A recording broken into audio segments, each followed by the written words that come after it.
welcome to my world. I'm your host, Kevin Rutherford. It is Monday, December 4th. We are here live. It is a free-for-all kind of day. We're going to open phone lines right now, so jump in and join us. Remember, we do have a new phone number now to dial in. Grab something to write with, and I'll give it to you.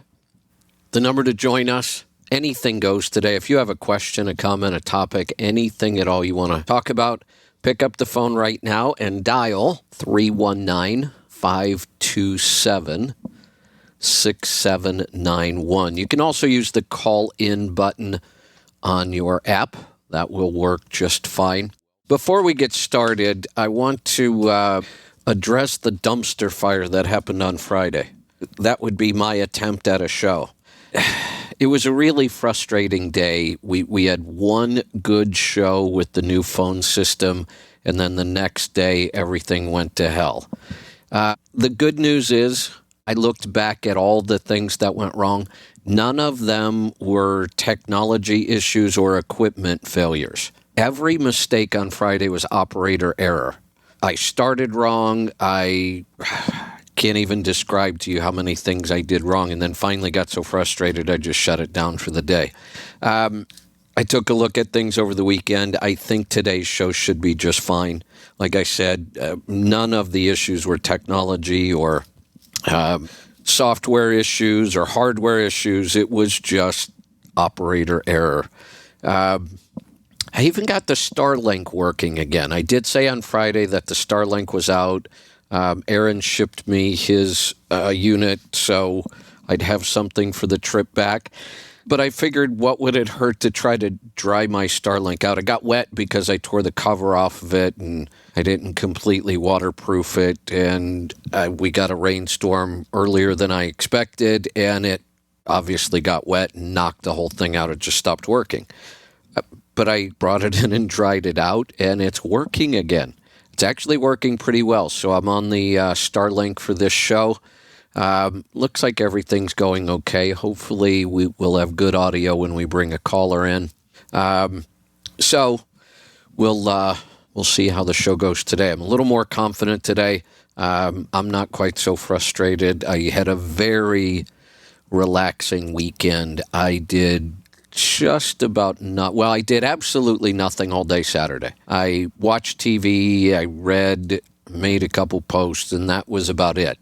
I really rested on Saturday. Sunday, I rested most of the day, but then I spent a couple hours working on some minor plumbing issues around the coach. I'll finish those up today or this week if I get some parts, but right now, my goal is to get the coach ready and myself ready to make a pretty quick dash back across the country. I'll leave out of here on Saturday sometime, and that's the 9th. I need to be in Boise by the 12th to do a presentation to the truckstop.com sales team, and then from Boise, only about 8 hours from home. So I am really looking forward to getting home. This was supposed to be a quick trip. Remember, things changed, mostly because we bought the homestead and a couple other things. And this had originally been planned as a long trip, but Lisa and Diesel should have been with me. If they were here, I wouldn't care how long we stayed out on the road. At the last minute, that all changed. I thought I was just going to do a quick in and out, and then that changed, and I've been out for, it'll be over 2 months by the time I get home. So I am looking forward to getting home. I posted something this morning about learning from your mistakes. I'm a big believer in learning from mistakes. In fact, there is a business strategy that really kind of focuses on make your mistakes as fast as you can, learn from them, and move on. And I believe that. I learn far more from my mistakes than I do when I just happen to get something right. Sometimes that's just lucky. But there's another part to this, and it really became apparent to me the other day. Somebody posted on X about a truck that put them out of business. They had to just turn the truck back in. And they specifically said it was a Volvo and they would never, ever buy a Volvo again. And that's a mistake. You didn't learn the proper lesson from that mistake. Now, I asked them to come on the show and talk about it. And, we could figure out, and instead of accepting, they just kept pointing out what happened. Well, this happened and they charged me $10,000 and it didn't fix anything. And then I went to another shop and this happened and all they wanted to do was to replace the transmission. Well, from the story, the transmission had a leak and so did the differentials. Well, that's a problem. And there is no one brand that is inherently bad. There are certainly brands of truck manufacturers and engines and components that I like better. There's only been a few real disasters. But the idea that a brand is inherently bad is just false. And right now, I've been pretty clear about this for quite a while now, if I had to pick a truck, it would be a Volvo. For the platform, for the engine architecture, for the transmission options, for the fuel economy, for the maintenance costs, for the quality, for a lot of reasons.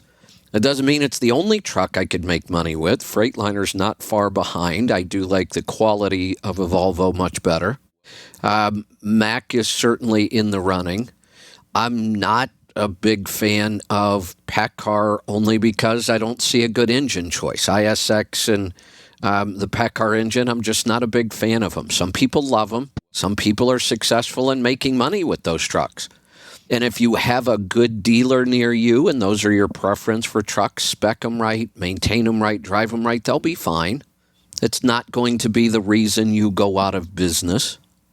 But the idea here was, well, I bought a truck. It was a disaster. I'll never buy that kind of truck again. That's poor thinking. And I asked him, come on the show, we could help you with this. And the answer in the end was, well, I'm not going to come on the show because I don't understand enough about mechanics. Well, that's the problem. That's what started this. That's what I was trying to help him with. I was trying to educate him. Here's what you could have done different, and this may not have been a problem. I wanted to ask him about how he bought the truck. What kind of inspections did he do? What were the specs? When the problem started, did he have a relationship with the shop? There are a lot of questions and a lot of reasons this went sideways. But here's somebody who believes they learned from their mistake and they really didn't, and they are not open to learning at all. They admitted they don't know enough about mechanics to even come on the air and explain the problem, which is the problem. The truck is an important part about running a trucking company. If you have one truck, you better buy it right. You better spec it right. You better operate it right. But to blame just a manufacturer and say that's why I failed is just wrong thinking.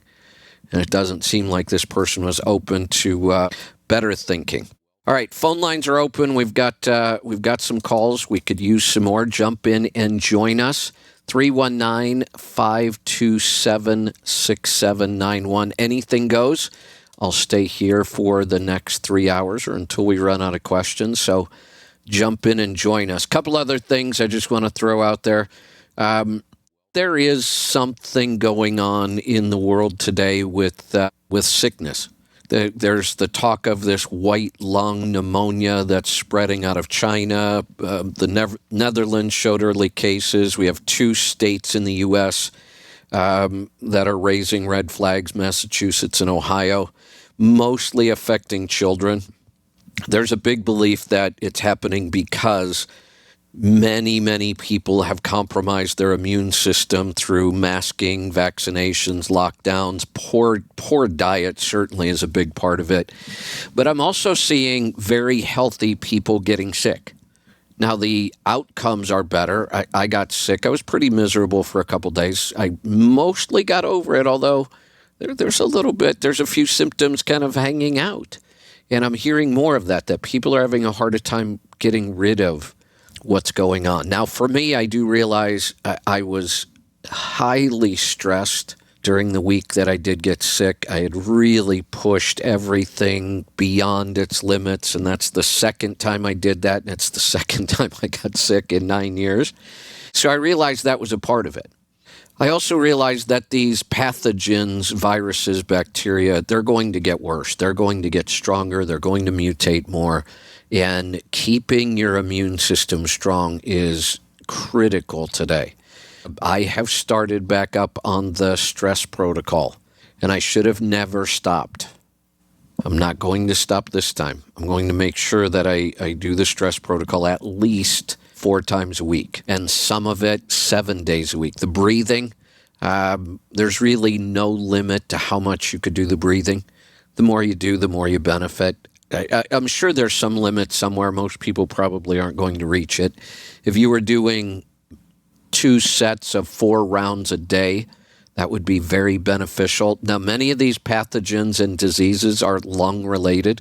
Pneumonia, good deep breathing is good for your lungs. Wim Hof breathing is good for your immune system. It has a direct impact. It does it by activating your spleen. Your spleen is responsible for moving lymph fluid around and storing blood that you might need. And when we do the Wim Hof breathing, we activate the spleen to move that oxygenated blood into the system and move the lymph fluids around, which is a huge part of our immune system. Conveniently this morning, I just realized it. I forgot to do my cold shower this morning. Imagine that. I may just have to do it right after the show. So keep your immune system strong. I think it's going to become critically important this season. I think it already is. If you have any questions about that, you can certainly ask. I'm also seeing a lot of signs that we're going to end up in a war.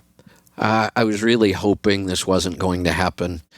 We got dragged into Ukraine. We don't hear much about that, but it's still going on. China's acting up again with Taiwan, and we will, I'm sure, jump in and defend them.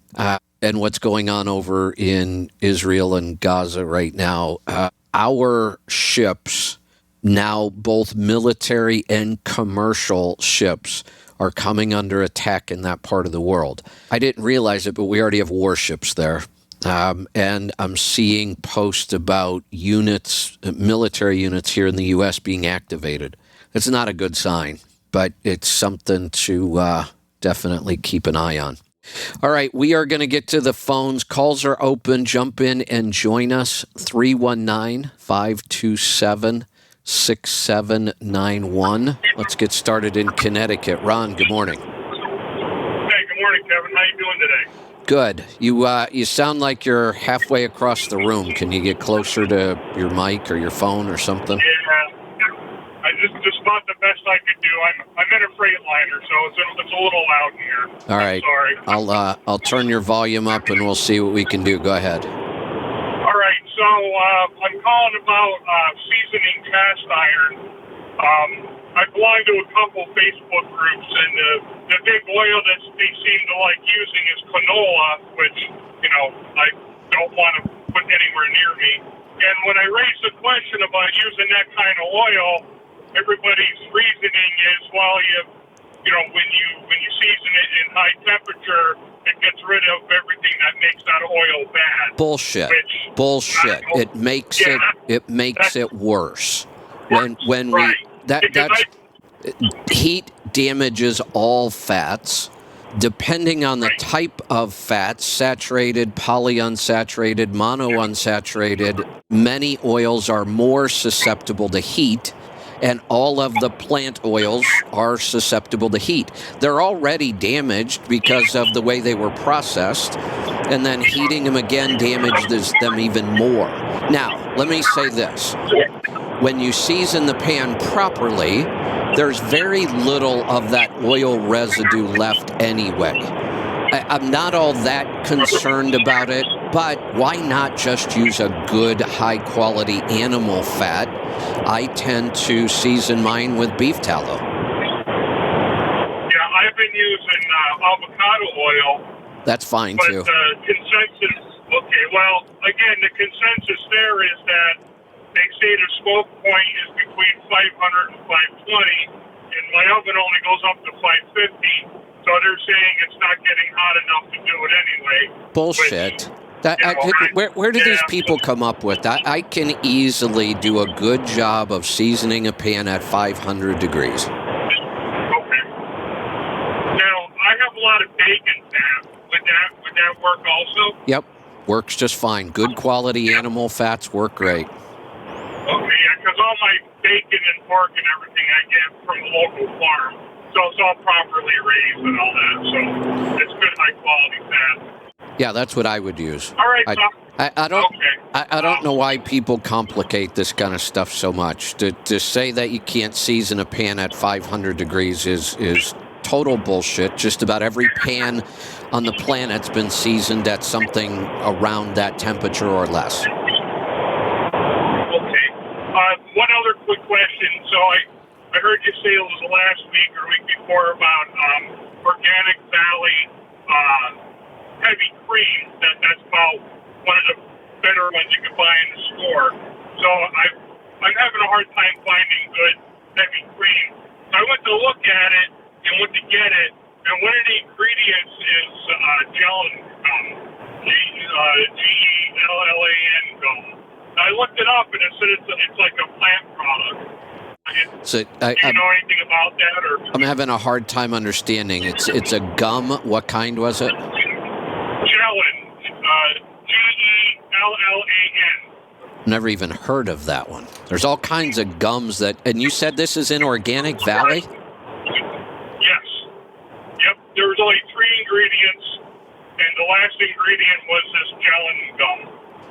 So I was just wondering if that's good, bad, and different. Most gums are used for. I gotta go look this up. Hold on. Yep. Tell me exactly which Organic Valley product you're looking at. The heavy whipping cream. I have some in my refrigerator right now. I don't think I can reach it, but I'm going to look this up. I don't believe I have ever seen that ingredient. I was a little shocked by it, honestly. Now, I'm on the East Coast, so I don't know if, different areas put different things in products, or I don't know, but because honestly, I asked my wife to get it, and she looked at it and she said she didn't get it because it had this gum in it, and I keep telling her I don't want anything with gums in it, so then I had to go back to the store and look at it. Okay. It looks like this is something new. Hold on one second. Well, I just threw mine away, so I couldn't tell if this last container had it or not, but I'm going to double check that. There's really no good reason to put a gum in heavy whipping. Gums are added to keep things emulsified so they don't separate. A tiny little bit sometimes of guar gum is not that big of a deal. So in a big bottle of hot sauce, when I make my own hot sauce, I might put 1/8 of a teaspoon of guar gum in there, and that's enough to stop it from separating. I'm a little torn on doing that. Not all of these gums are kind of hard on our digestion. They're not really good for us. I'm going to continue looking into this. If Organic Valley is adding a gum, I'm going to stop using it. Yeah, it's frustrating that it's so hard getting good, clean dairy products. I really prefer A2, but A2 is pretty rare on the market yet, and not easy to find at all. I would love if I could just buy raw cream somewhere, but in most states that's pretty darn difficult to do. We went through this with the whole yogurt. It is shocking how hard it is to get good quality dairy in a lot of parts of the country. And when I'm traveling, it's even harder. Yeah, like I said, I wish I could just get raw cream somewhere. Raw heavy cream, raw half and half, raw milk. At home I can get raw milk fairly easily, but if I want cream, I've got to separate it myself, and then I lose the rest of the milk. I appreciate it. All right, thanks for the heads up on that, because That's good to know, and I didn't check that. You know, one of the things I guess I need to be more careful about is rechecking labels. I've been buying Organic Valley forever, and it never had that gum in there. Like I said, I was looking. I thought I threw one away yesterday, but I can't find it.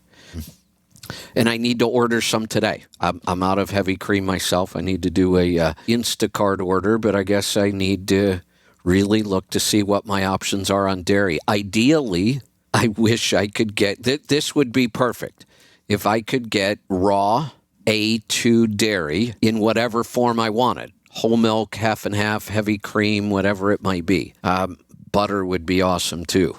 But I just don't see those products available. Certainly not raw. That's really hard to find. But I can't find, many times I can't find good, clean dairy. Here's another problem that we found. Many of the cleaner organic products like Organic Valley, one of the problems I have with them, not only is it A1, but it's also ultra pasteurized with high temperatures. I don't want that either. I want a slow, gentle pasteurization.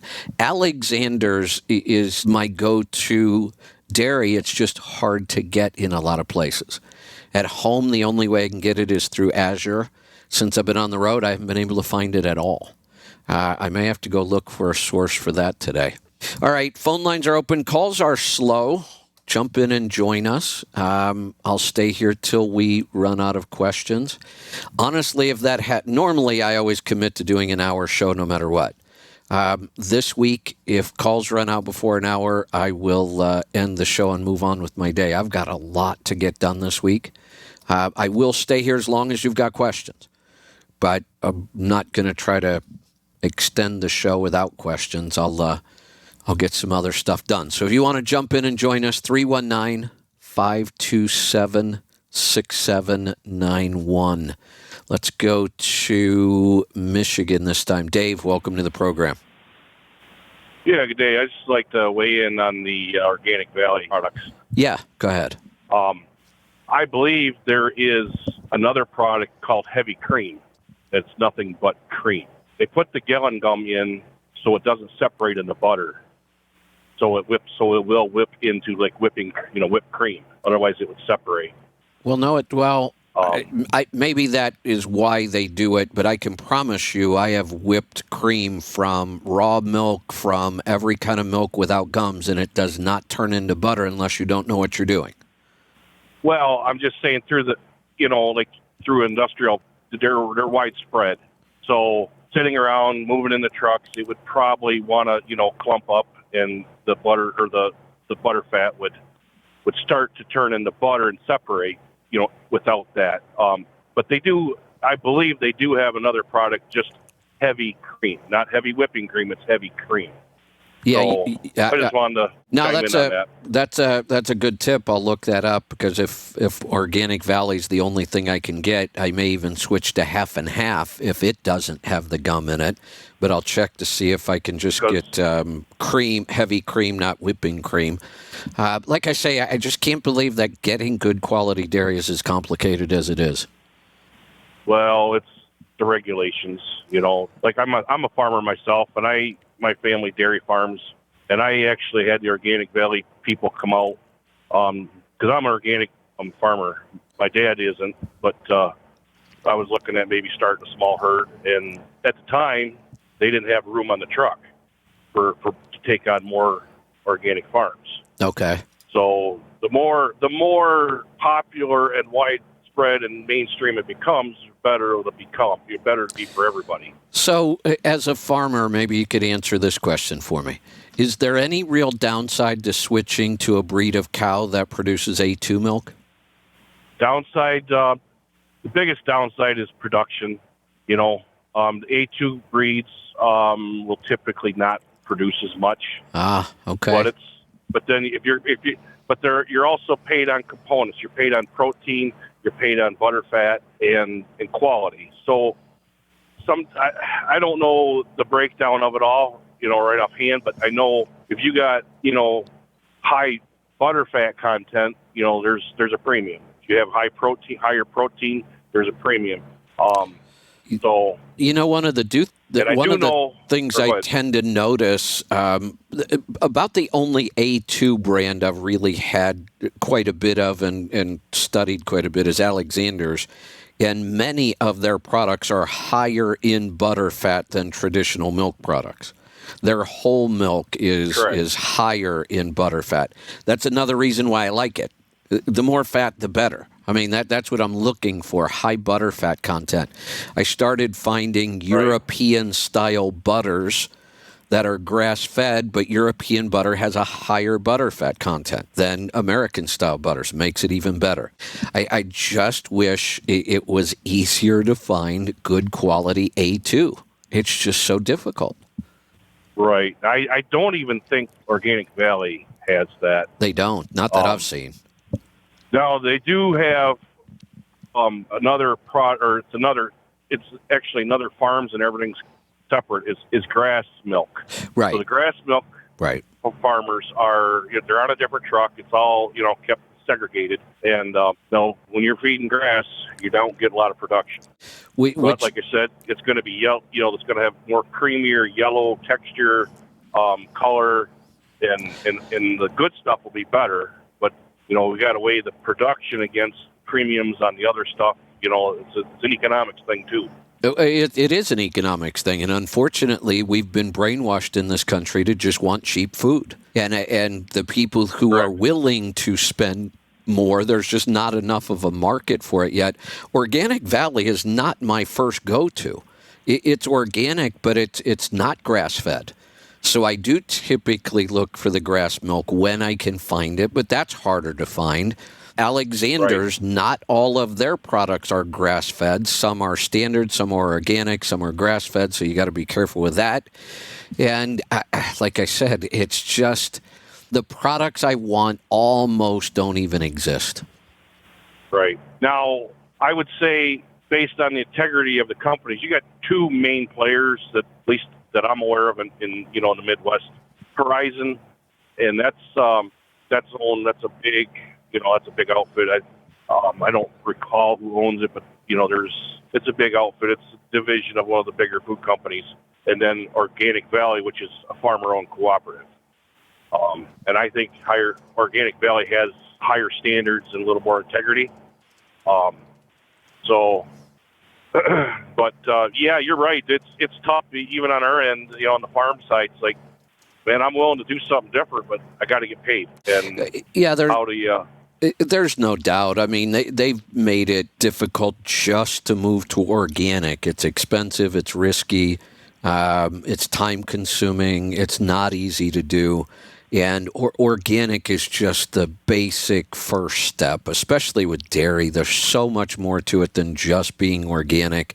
But it is the market. Hopefully we've been able to overcome that in the meat section. That 10 years ago, trying to find good quality meat was almost impossible.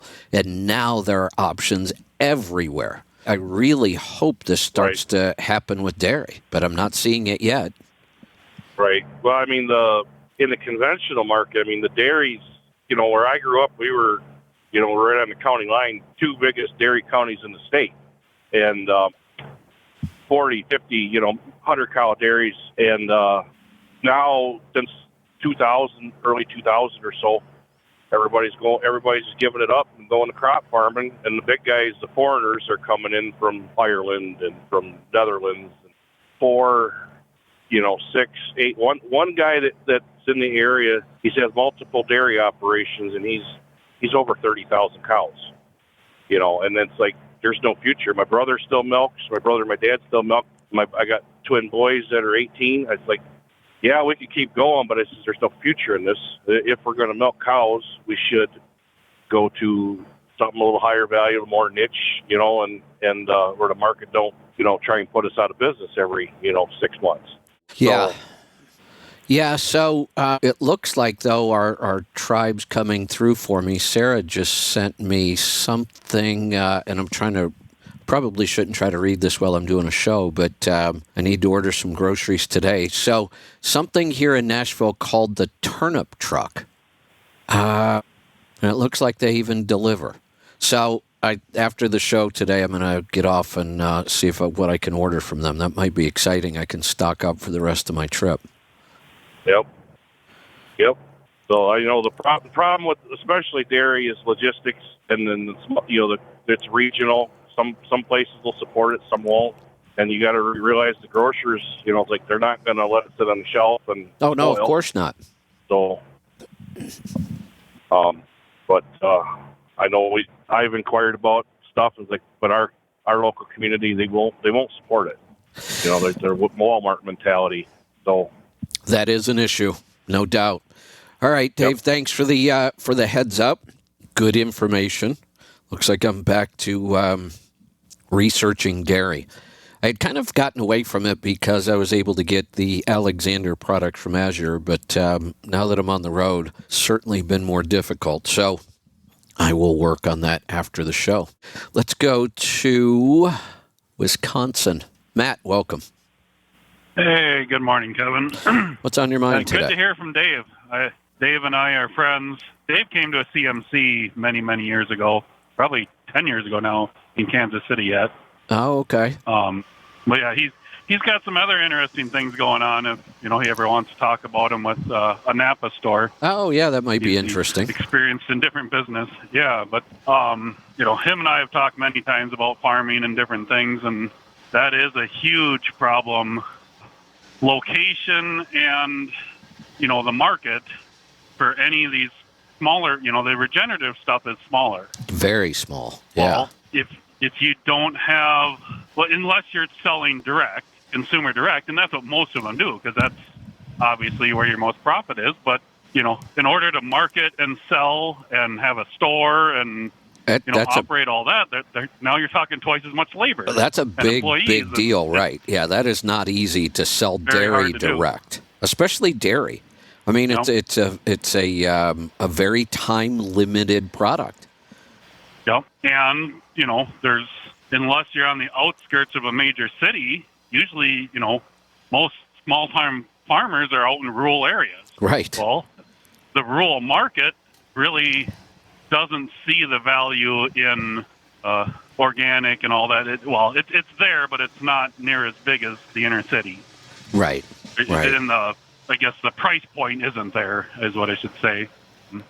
Because, I watch a couple of small dairy farmers on YouTube, and one of them, he's, 40, 50 miles north of where I'm at, and he was saying he almost lost his farm because the people he was selling his milk to cut the route. There just wasn't enough demand in the area. They were cutting the truck route. They had he'd lost who he could sell milk to.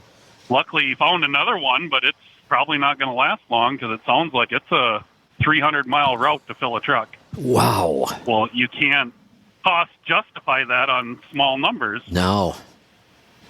Versus, these large 10,000 head where they're just loading semi-trailers direct.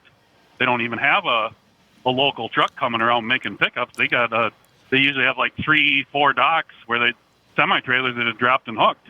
Wow. Their storage is trailers. It's not even their own bulk tank. I'm sure what makes this far more difficult, and I know the system would be different. I don't know why a small local farm can't sell milk directly on its farm. That should be standard everywhere. But yeah. It's so rare. Yep. And here's something else I saw, and this was in Oregon. So I say, you'll hear me make the statement, Oregon, decriminalized all drugs, but I can't buy raw milk in Oregon. I have to go over to Washington to do it. Technically, it's not true. You are allowed to sell raw milk in Oregon from the farm, but very few do it, and here's why. The insurance companies were actually checking on farms. If they were insuring a dairy farm in Oregon, the insurance company would check, and if they were selling raw milk off their farm, they would cancel their insurance policy. Yep, product liability insurance. Yep. There's almost nobody that'll write it for raw milk. And why?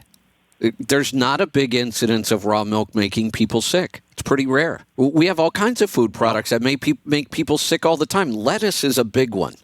I can't count how many outbreaks of things like E. coli and that we've had from lettuce. And yet, we can't sell raw milk. Either the government or the insurance industry will shut you down. Something's wrong with that. Yeah. Well, and then one other thing, Joel Salatin's podcast, Beyond Labels. Yeah. Sometime, I don't remember which date it was, but he did something on the whole labeling of these names and terms. They're bastardizing regenerative ag now. Oh, you got to be kidding. So in the terminology, in order to label something regenerative, one of the only criteria you have to meet is no-till. No way. But you can spray all the chemicals on it you want. No problem, way. as long as you don't till the soil. They couldn't have screwed that up anymore if they tried. Happens. You That get had to things- be intentional. Yep. Well, yeah, it's the larger food producers. They want to sell at the higher price point, Yep. so they need rules as to what constitutes, can we put this label on there? And they lobby Congress or the USDA or whoever to, make it as lenient as possible. Because in that podcast, they went into the whole hormones in chicken and all that, and how Yeah. Tyson, whoever it was that first started labeling chicken that way, and their sales went through the roof. Well, hormones have never been fed to chicken. Everybody's chicken is hormone-free. Which is why he named his podcast Beyond Labels, because labels are our worst enemy when it comes to food. The more information the government mandates is on a label, the more the market can screw with it and confuse everybody. And that's what marketers are very good at, and that's why it is very, very difficult to market on your own.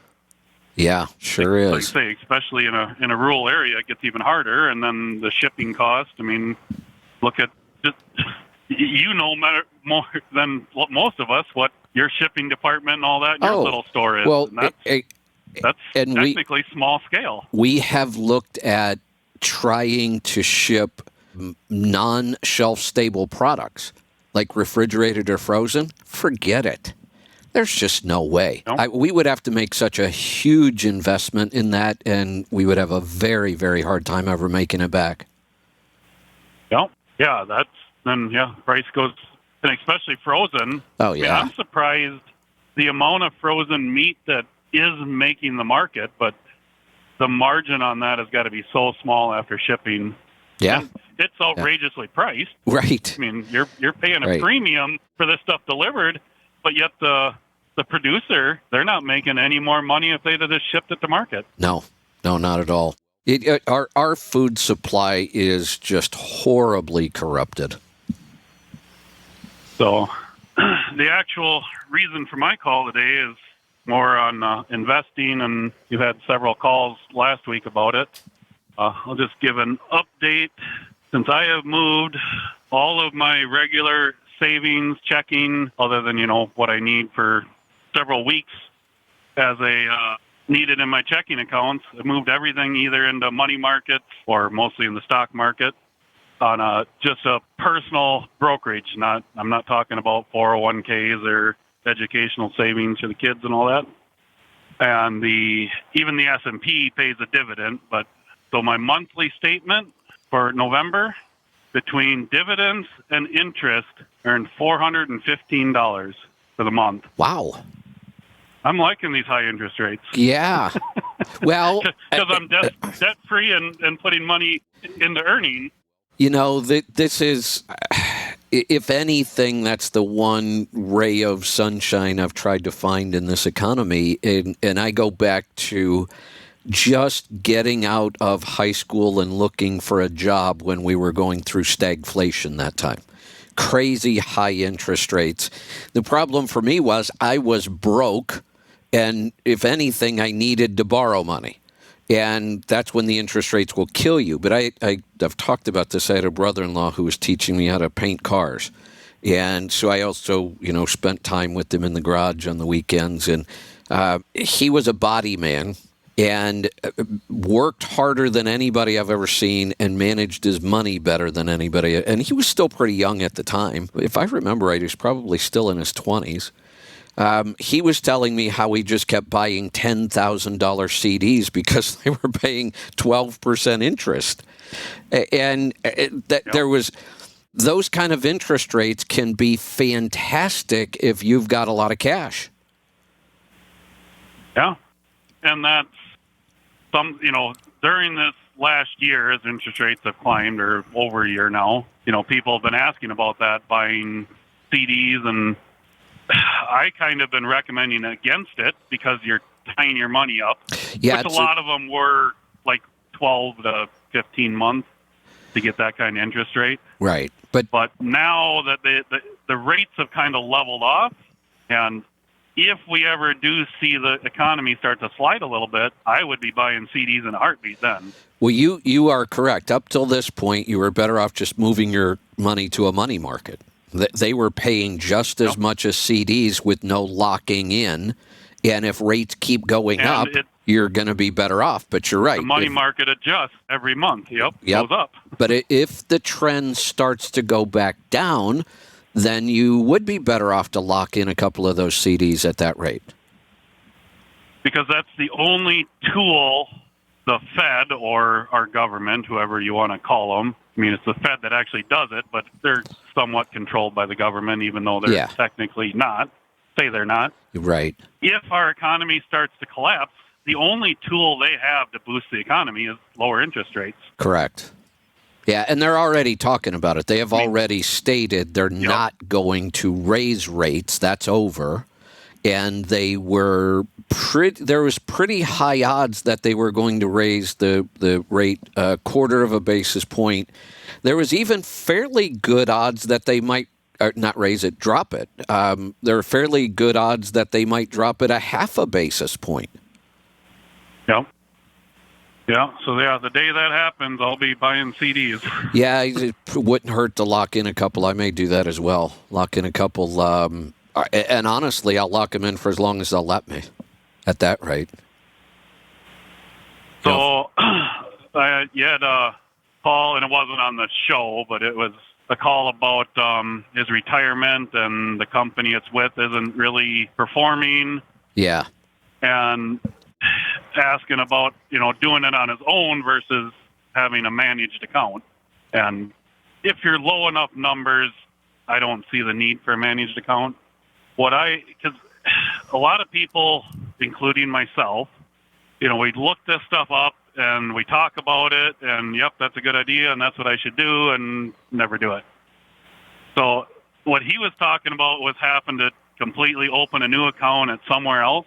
The first thing I would do is where he already had his, I don't know if it was an IRA or what it was, if they have just a regular self-managed brokerage account there, or you want to roll it into an IRA. You don't want to move it to outside of a retirement account. Right. If they have a self-managed there, just open a new account there and transfer the money. You don't need to really change companies and get it into that S&P 500. Yeah, that's one of the options we'll look at. There still can be fairly significant difference in fees. There's some companies out there that are still just raping people with fees on unmanaged accounts. Yeah, and that's, I didn't know because wasn't it Lynch? Is that the one? I'd have to go back and look at my notes. Now it's owned by somebody else. I know. Yeah. Well, and that's part of the other problem is these companies they merge, they go out of business. It is constant work to stay on top. And it's not easy to figure out anybody's fees. For the most part, I used to depend on somebody else doing the research. Anthony Robbins did a lot of great work on this and found the lowest fees, but that's a couple years out of date. So all those things change. And I think even the website, I think somebody mentioned the website he created at the time to actually go and check if your 401k is doing decent. Right. I don't think that's even operational anymore. I couldn't find it the other day. Whatever partnership he had there, I don't think it worked out, Yeah, I couldn't find it the other day. I was looking for it. The biggest thing here is we've just got to get him out of that managed account because it was doing horribly. Yeah. And that I got to figure that out for the coaching program. Yeah. When I was parked and got started on the Zoom and, had the camera and everything going. And then I got driving down the road and didn't have enough signal, so I had to just go to the call-in, and I couldn't figure out how to unmute myself. So I'm just a listener, I guess. Yeah, got it. We'll see next week how it goes and see if I can figure out technology. There you go. So, but yeah, the big ones that I know of and the most common, Vanguard has always been low fees, but since Jack Vogel is retired and isn't with it, their fee structure is changing. They still are the lowest, but, I don't know how long they'll stay that way. Well, Fidelity, Edward, Vanguard would have been my go-to, Charles but I realized I haven't checked Vanguard in a couple years, so I better not say it until I go check. Yep. Yeah, they are still low, because I got T. Rowe Price and Vanguard are the two that I use, and even the S&P 500 index. And I can't remember the numbers. It's point something maintenance fee. Their index are so low. Right. But I think it was 0.1% more at T. Rowe Price than Vanguard. Oh, really? Which doesn't sound like much, but it was almost double. Well, they are fairly low fees, and that's why I guess a lot of us never paid that much attention to them. The problem is if you're investing properly, it ends up being a lot of money over a long period of time, and small changes in the fees can matter. Yeah.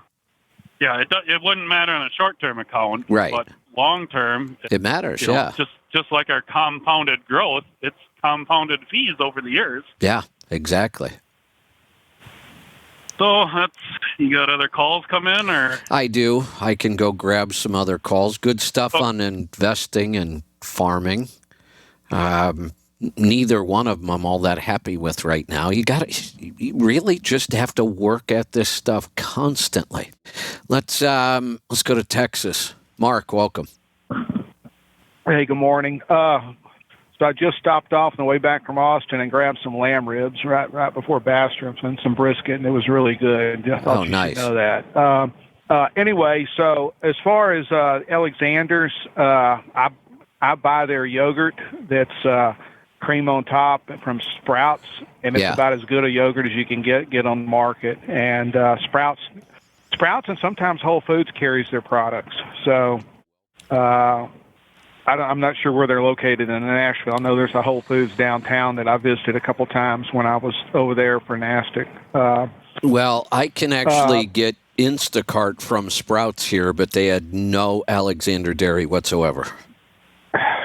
It might have been sold out. I don't know. They've got it in Houston, and I bought it at West, and I think I bought some at. I think Whole Foods had it, but they were sold out. So because it sells out pretty quick. So last Friday, Tony called in and was complaining about before the show went to shit. He was complaining about having to call in and being tracked and all like that. The auto industry's been using apps ever since I pretty much got into it, and especially on the new car end. There's several different platforms out there and now it's required. They will tell you that if you're going to haul their products, you've got to enable tracking on your GPS through the apps on the phone, because the manufacturers want their loads tracked. They've given their dealerships the ability to log into websites to find out where their vehicles are. They can track it on the train. They can track it from the ports. And when they get to the port, the vehicles are tracked. And we have to, if you're going to haul these new cars, you have to enable tracking. And I've had dealerships in the middle of Mississippi and Slidell. They're like, we followed you. We looked at you. We followed you on the load. We saw when you were coming and where you were and all like that, which doesn't bother me because they're paying me a lot of money to do what they did to do this. I really don't have a problem with that. A lot of people seem to think it's intrusive or whatever, but that's. I understand why people get annoyed with check calls or text, things that they have to respond to, that kind of stuff. I understand why that's annoying, and I wouldn't want to deal with that either. But if all you want to do is put a device or an app so you know where my truck and trailer is while it's got your product on it, I could care less about that. And that's customer driven. The customer wants that. So if you choose to ignore the customer, do that at your own peril. You know, this is another example of people, and I guess this is just human nature. You know, Walmart became the number one retailer for one reason and one reason only. They sell cheap shit. That's it. That's why they grew, because they were the cheapest option everywhere, and they made sure of it. So all these people who say, I never shop at Walmart, somebody's shopping at Walmart. And it's those same people that scream, say no to cheap freight. Well, that doesn't make any sense. You want everything cheap as possible, but you don't want to get paid less to move the stuff, and that adds to the cost of everything. This is just another example. We all want to know when we order something, especially something big ticket, we want to know where it is and when it's getting there. But those same people turn around and go, oh, well, you're not going to track me. Okay, great. Don't do what the customer wants then. It's your choice. It's all customer driven, because of course they want is. to know. Yeah, they want to know where their vehicles are, when they're getting there. I mean, I delivered some to Austin Saturday evening, and about sundown, and they were out there showing a customer a vehicle on the truck, and they were going to sell it right off the truck. So they knew the truck was coming. They knew it was there, and he knew what was on there, and he was going to sell that number 3 spot on there. And I just told him, I said, you can't do anything in this till I get them checked in. I said, and I told the guy, and they went over there and dealt with him, because he knew which one. And the customers were out there standing out back by the truck while I unloaded them, because they were there and they were ready to make a sale. And so, you know, that is all customer driven, right down to the end user customer who wants that vehicle and is standing in the parking lot waiting for it. You know, speaking of Austin, I saw a post the other day. I reposted it because I was just so shocked. The author's handle was Austin Scholar, and their post was that no child learns faster than any other child, that all children learn at the exact same rate and pace. And my only response to that was, you should take Scholar out of your handle. What an idiot. What an absolute idiot. There is undisputable evidence within families and everything. This is such an obvious, ignorant statement that I was just blown away by it. Unbelievable that somebody could be. That's not even ignorant. That's just stupid. Because ignorant means you don't know something. How could you live in this country and interact with anybody and not know that people learn at extremely different rates? Well, human beings are not equal on that. We're not equal on anything. I'm never going to be a basketball player. I'm never going to be a rock star. Everybody's unique individual. Right. To say all children learn at the same rate, what just total stupidity. No, and now do talk to teachers right now, and they will tell you that whole No Child Left Behind by Bush was one of the biggest failures in the educational system, because they put special ed right in there with every other kid and all the kids together, and it's just it's so disruptive. I know teachers, and they will tell you the No Child Left Behind by George W. Bush was the single worst thing that happened to our educational system in the last 20 years. No doubt. The whole idea of we're going to design the system for the lowest common denominator was a horrible idea. We spend a boatload of money on education in this country, and there is no reason why our schools can't customize different tracks to different learning abilities. That's how it should go. You don't slow down the fastest car in the race to match the slowest car. That is a horrible way of doing everything. There's no reason why we can't have advanced classes that teach the fast learners and allow them to learn as much as they possibly can. Had that happen, I don't know if this was my problem or not, but it's very possible that I started doing really poorly in school because I was so bored. I could learn things much, much faster than most people can. I still can.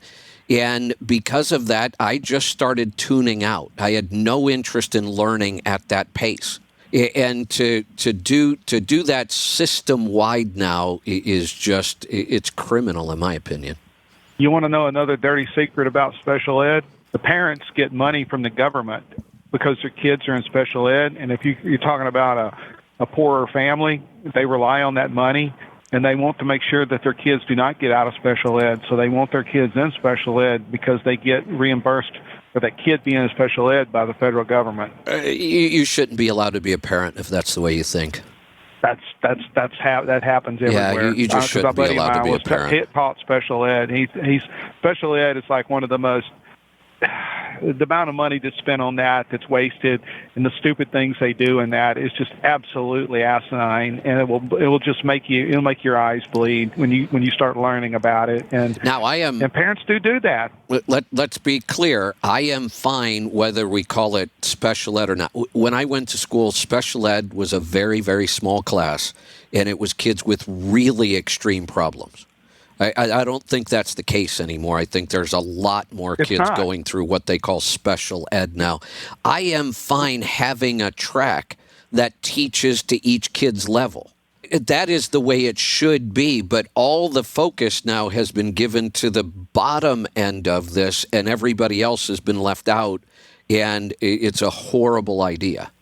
They bring the level of education in the class down because of how, and the special ed teachers are in with the kids, and they put them in with the other kids, the quote unquote normal kids. They put the special eds in there because they don't. That's George Bush's "No Kid Left Behind." So that's basically what that is. So, which is a disaster. The whole thing is absolutely a disaster. I agree, and our education system is bad enough as it is. We don't need stupid policies like that making it worse. Let's go to Tennessee. Ilya, welcome. Morning, Kevin. How's it going? Good. What's on your mind today? Threw me off a little bit. There's no more beep there. Yeah, I've got to get used to this new system too. I will say this: it's a lot easier, harder for me to hang up on somebody now. I even hung up on myself a couple times. I think this system's a little more stable for that. Yeah, that's funny.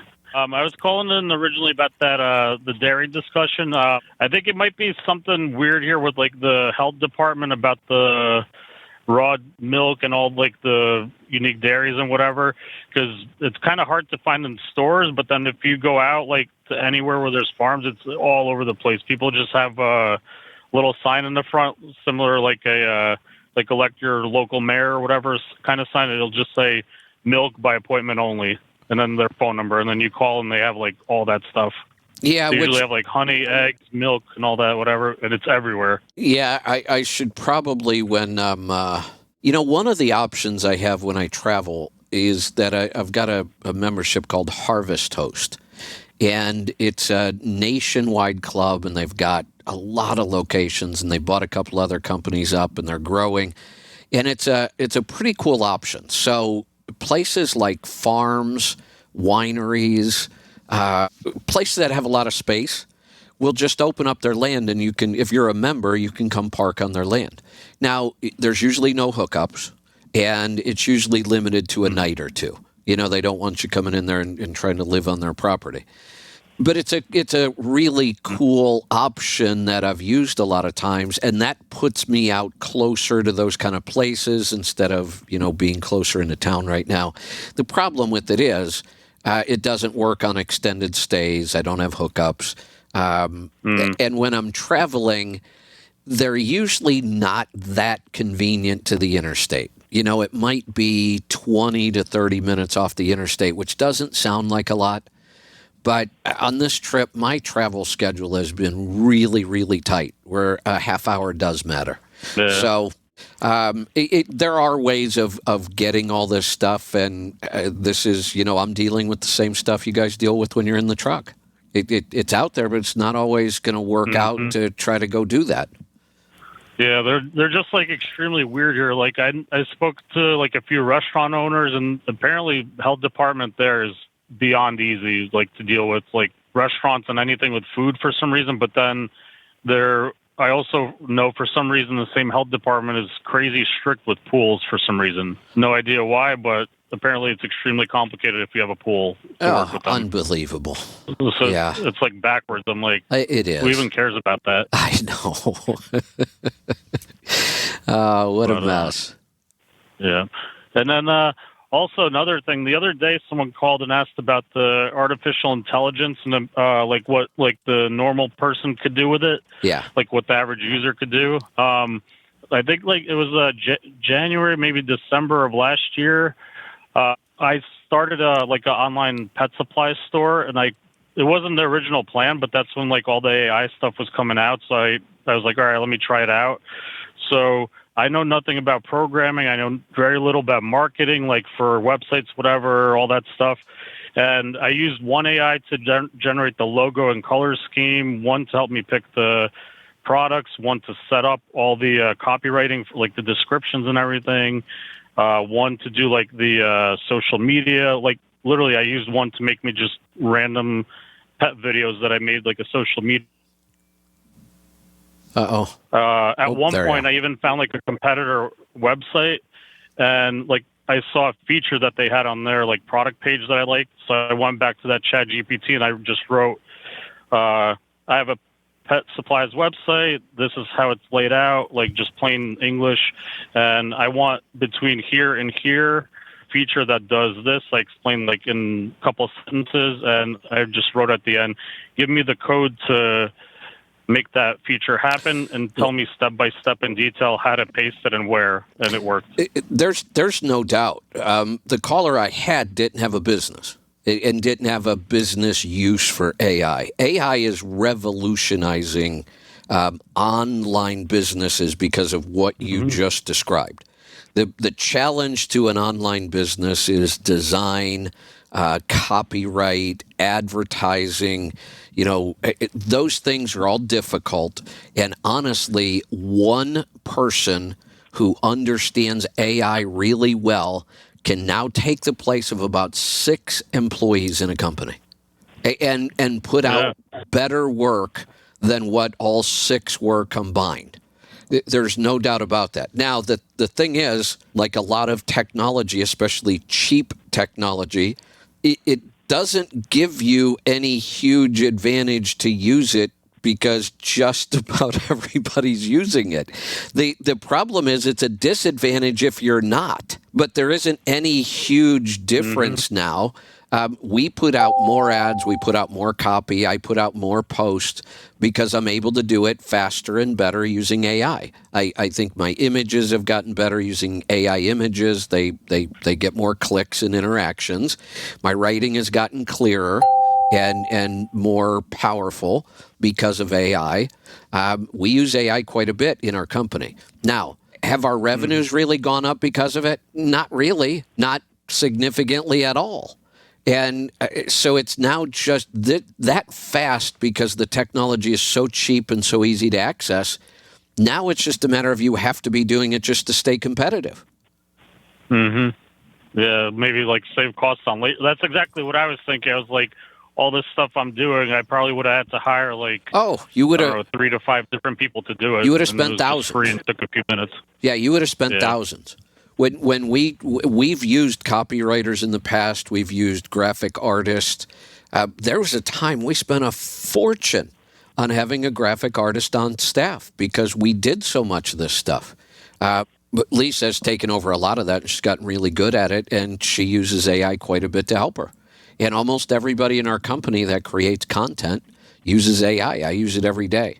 But it hasn't created any big advantage. It's just now the norm. Yeah. They actually even have the radio stations now here. Like they put up a message like every maybe 15 or 30 minutes, whatever, that says like all their stuff is edited by AI, but they like go over and approve it and whatever before it's up there. Well, yeah, so of course I read everything. You know, I don't let AI write stuff.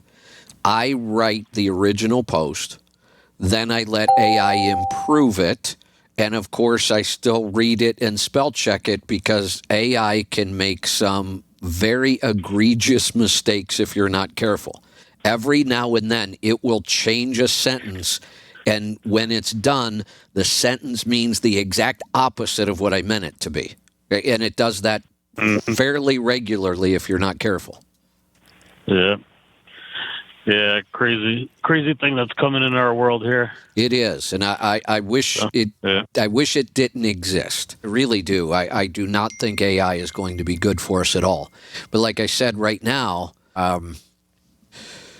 we use it to stay competitive, and that's really you're not going to have any choice, especially if you create online content. All right, let's go to Texas. Paul, welcome. Howdy. What's on your mind today? A few things now. So the guy that went out of business that had the Volvo, it's easier to blame someone else for his failure than it is to say, I screwed up, I don't know what I'm doing. Well, Blame someone else. You know, the post was just, I bought a Volvo. The Volvo's been a horrible experience. I'll never buy another Volvo. And immediately, I know, even if it said a pack car with a Cummins, which I'm not a big fan of, I would have had the same response. It's not that manufacturer that caused all these problems. It was your lack of understanding what you were buying. And what he was doing, probably overall, maybe, I don't know. Right, and life's a learning curve. The reason it's steeper for other people. The reason I responded to it is because I look at those kind of things as learning moments. I could teach him something, and I could teach a lot of other people something had he been willing to just come on the air and talk about it. But he just decided he doesn't know enough about mechanics to come on the show and talk about it. That's the problem I was trying to point out to him. That was your mistake. You did not understand what you were buying. You did not understand the problems that you were trying to get a shop to fix. Yep. And then Mark was talking about the tracking on the new vehicles. Yeah. Well, my dispatcher, he has a tracking app that tracks the ship before it even gets to the country. Everybody wants to know where their stuff is. Yeah. Yeah. The tracking starts long before it even... The tracking probably starts wherever it kicked off from, the manufacturing process. Once it's the complete product, the tracking has begun. Right. Right, which is a part of what blockchain was supposed to tie all this together and make it really, really seamless, and that hasn't happened much. But human nature is we all want to know where our stuff is. We get emails all the time. Where's my shipment? Well, here's the tracking number. Go track it. But then, boy, oh boy, they do not want their vehicle tracked while somebody's freight is on it. Yeah. So the dispatcher, he was tracking the ship, and it had left Jacksonville, Florida, and it was on the way to... It was at Seabrook then, I think it was. And he said, it's left Jacksonville, Florida, so it should be at Seabrook on the Thursday. Well, then the Thursday he called me, he says, well, it's not there, it's at a port in Mexico. But he thought it was going directly to him, but it went down to a port in Mexico and picked up stuff and then came up into Houston and then went back east or wherever it went. So now here's something that seems to have changed since my last trip out. The last several trips, I've made the point that I never take a car with me anymore because it was too easy not to have one. With Instacart delivering my groceries, Lyft driving me wherever I want to go, Amazon or whoever and UPS and FedEx and everybody getting me stuff so fast. I even said there was a couple times where I was ordering stuff and getting it the same day. If I was close enough to a decent-sized city, there were things I could order in the morning from, like, Amazon and have them that afternoon. This trip, that has all fallen apart completely. Every one of those services that I used to depend on has gotten worse. The Lyft has gotten so bad.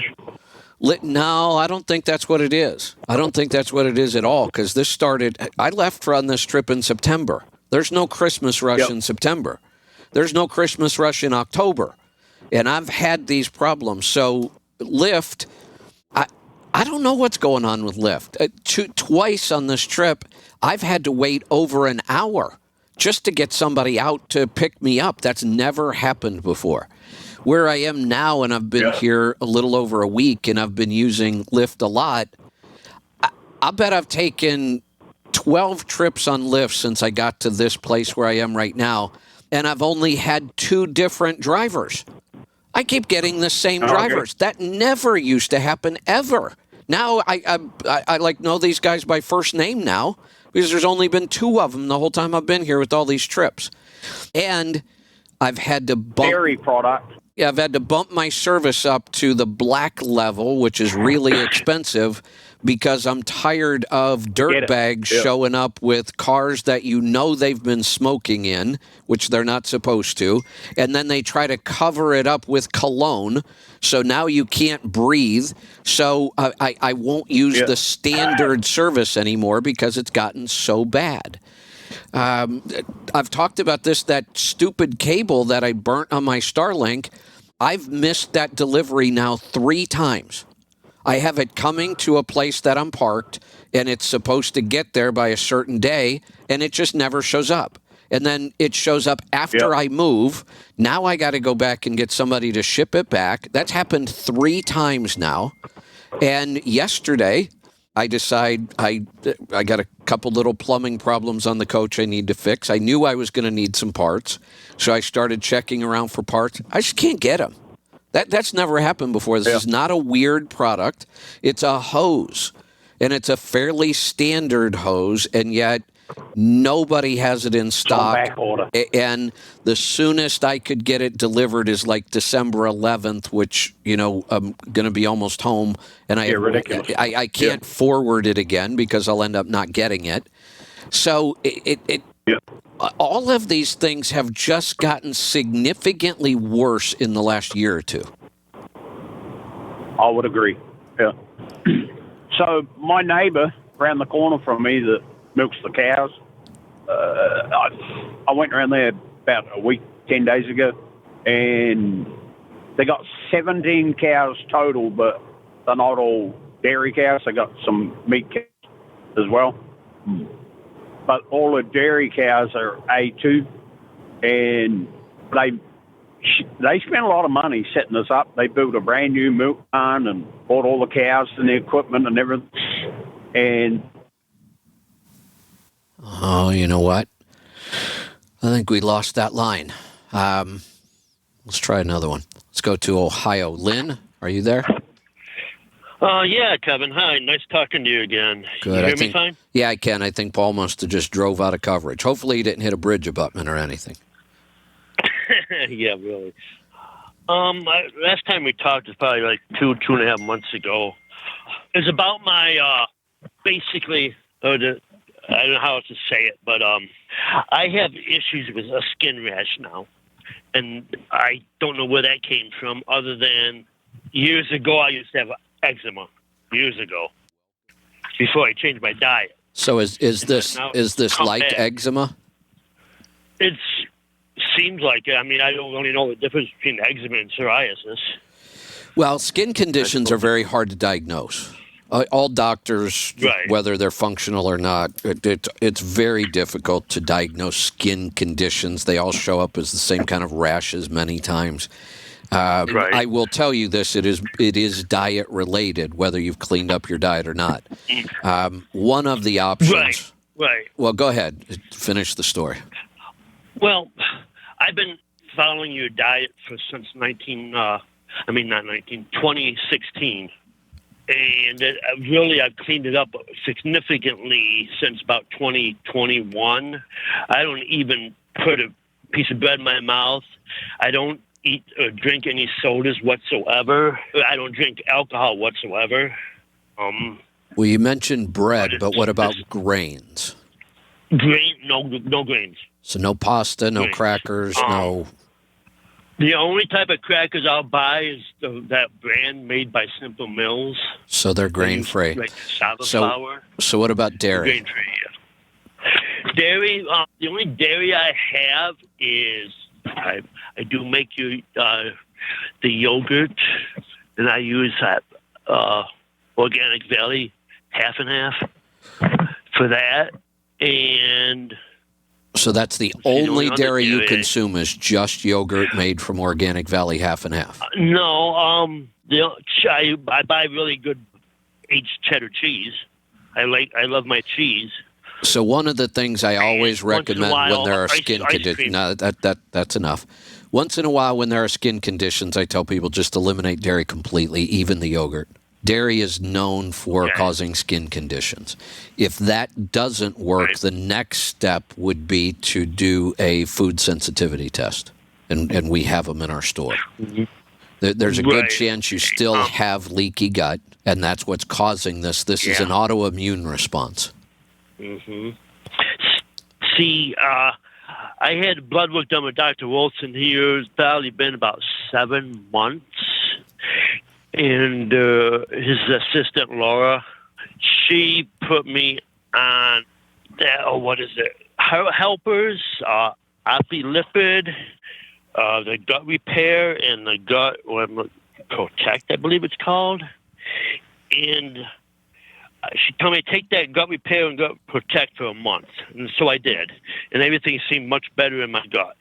But recently I noticed, again, some stomach gas and stuff. So I started taking those two again because I had extra at home. And I've been taking the Optilipid and the Heart Helpers all along. I haven't stopped. And I recently started taking that, what's it called? I have to look. The Kickstart My Heart from Dr. Wilson. So let's go back. You had a problem with Right. digestion. They recommended 2 products for a month. You took them for a month. Everything got better. When you stopped taking them, things got worse. What's the obvious step here?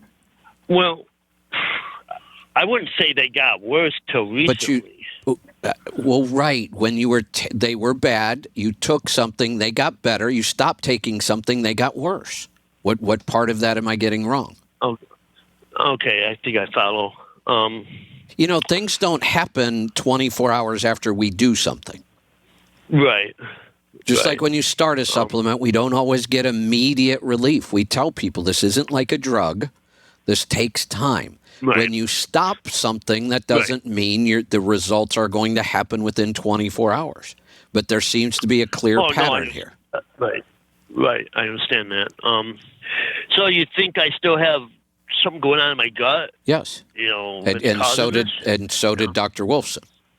His staff Right, thought the yeah. same thing, that this was gut related, and it's no coincidence that before I knew about your consultation with Dr. Wolfson, I said it was gut related. So did they. Yeah. Right. Yeah. Right. Well, I did start taking that extra bottle of gut repair and gut protect about 5 days ago. Okay. So I'll continue that for the next 30 days or 25 days, whatever it is. And I would eliminate all dairy. And, yeah, I have. And I if that did doesn't work, last then, Saturday. and if that doesn't work, what was my next recommendation? What did you say? Account? No. I don't remember. I know you said it. And I'll tell you why you don't remember. You are more intent on telling me every detail of the story or contradicting what I just said instead of listening. This isn't a difficult case. Dr. Wolfson already had you on the right track. I think you need to get out of your own way. You got to listen. Yeah. What I said was, if these things don't work, if it's not dairy exacerbating the problem, and you do gut healing and this does not go away, then I would do a food sensitivity test. Sometimes even things we consider very healthy foods can be reactive. Eggs are a good example. Yeah. Eggs may be one of the most nutritious foods we can eat, and yet some people become very sensitive to eggs. Right. And another thing I should tell you, when I talked to Laura about a week ago, and she recommended I do a level 2 blood work. Which probably includes food sensitivity testing. And yeah, I'm sure it does, and toxicity testing and a bunch of other. So I'm in the process of getting that done. Hold on a second. Here's where you're going wrong. You are under the care of a very, very qualified clinician. And yet, in the middle of it, you call me and start asking me questions, and it's very likely that I might send you off on another path. I'm glad you brought up the Dr. Wolfson part. I don't know why you're just not sticking with their advice. Well, I am. No, am, you're but not. You in the wouldn't have called meantime- me today. No, not in the meantime. What I'm trying to tell you is this is a bad idea. It's a bad idea to start asking other clinicians while you're working with somebody. If you get to a point where you're not happy with Dr. Wolfson with what they've done, then cut ties with them and try somebody else, including us if you want to. But I don't see why you would. You're in very capable hands. They've done all the right things from what I can tell. They've given you a new plan, several, but you're now asking somebody else for advice. And I'm telling you, that's a bad idea. Well, let me say the reason for my call is I am following Dr. Wilson's advice. I'm just waiting for this blood work to get done, and I won't have results back on that till probably the new year. So? And in the meantime, going off on another, well, maybe you should just call Dr. Wolfson's team back and ask them what you should do about this rash that popped up. Right. All right. I just thought I would ask you because I like listening to you. But do you understand? Advice. Do you understand why asking me was a bad idea? I see where you're coming from. Yes. All right. I just thought I could. Maybe you'd give me something I could do in the meantime, but if you don't want to, I understand. No, I don't want to, because it's a bad idea. You're under the care of somebody, and all I'm going to do now is confuse things. Right. If you were working with some standard American doctor and he was putting you on some, autoimmune drug, this would be a different story. But you're working with the most highly recommended clinician I know of. And they're working with you, and they're solving things, and they're giving you a plan. Don't ask anybody else right now. It's just going to confuse things. All right, I follow. Okay, that's all I need to know. All right. So just pay more attention to what they're saying and ask better questions with them. I'm glad the whole Dr. Wolfson thing came up. I wasn't aware of that. I don't always think to ask that. But I've said this before. If you're working with a practitioner, do not keep asking other people for advice. It will just confuse things. Let's go to Tennessee. Clay, welcome to the program. Good morning, Kevin. How are you? Doing good. What's on your mind today?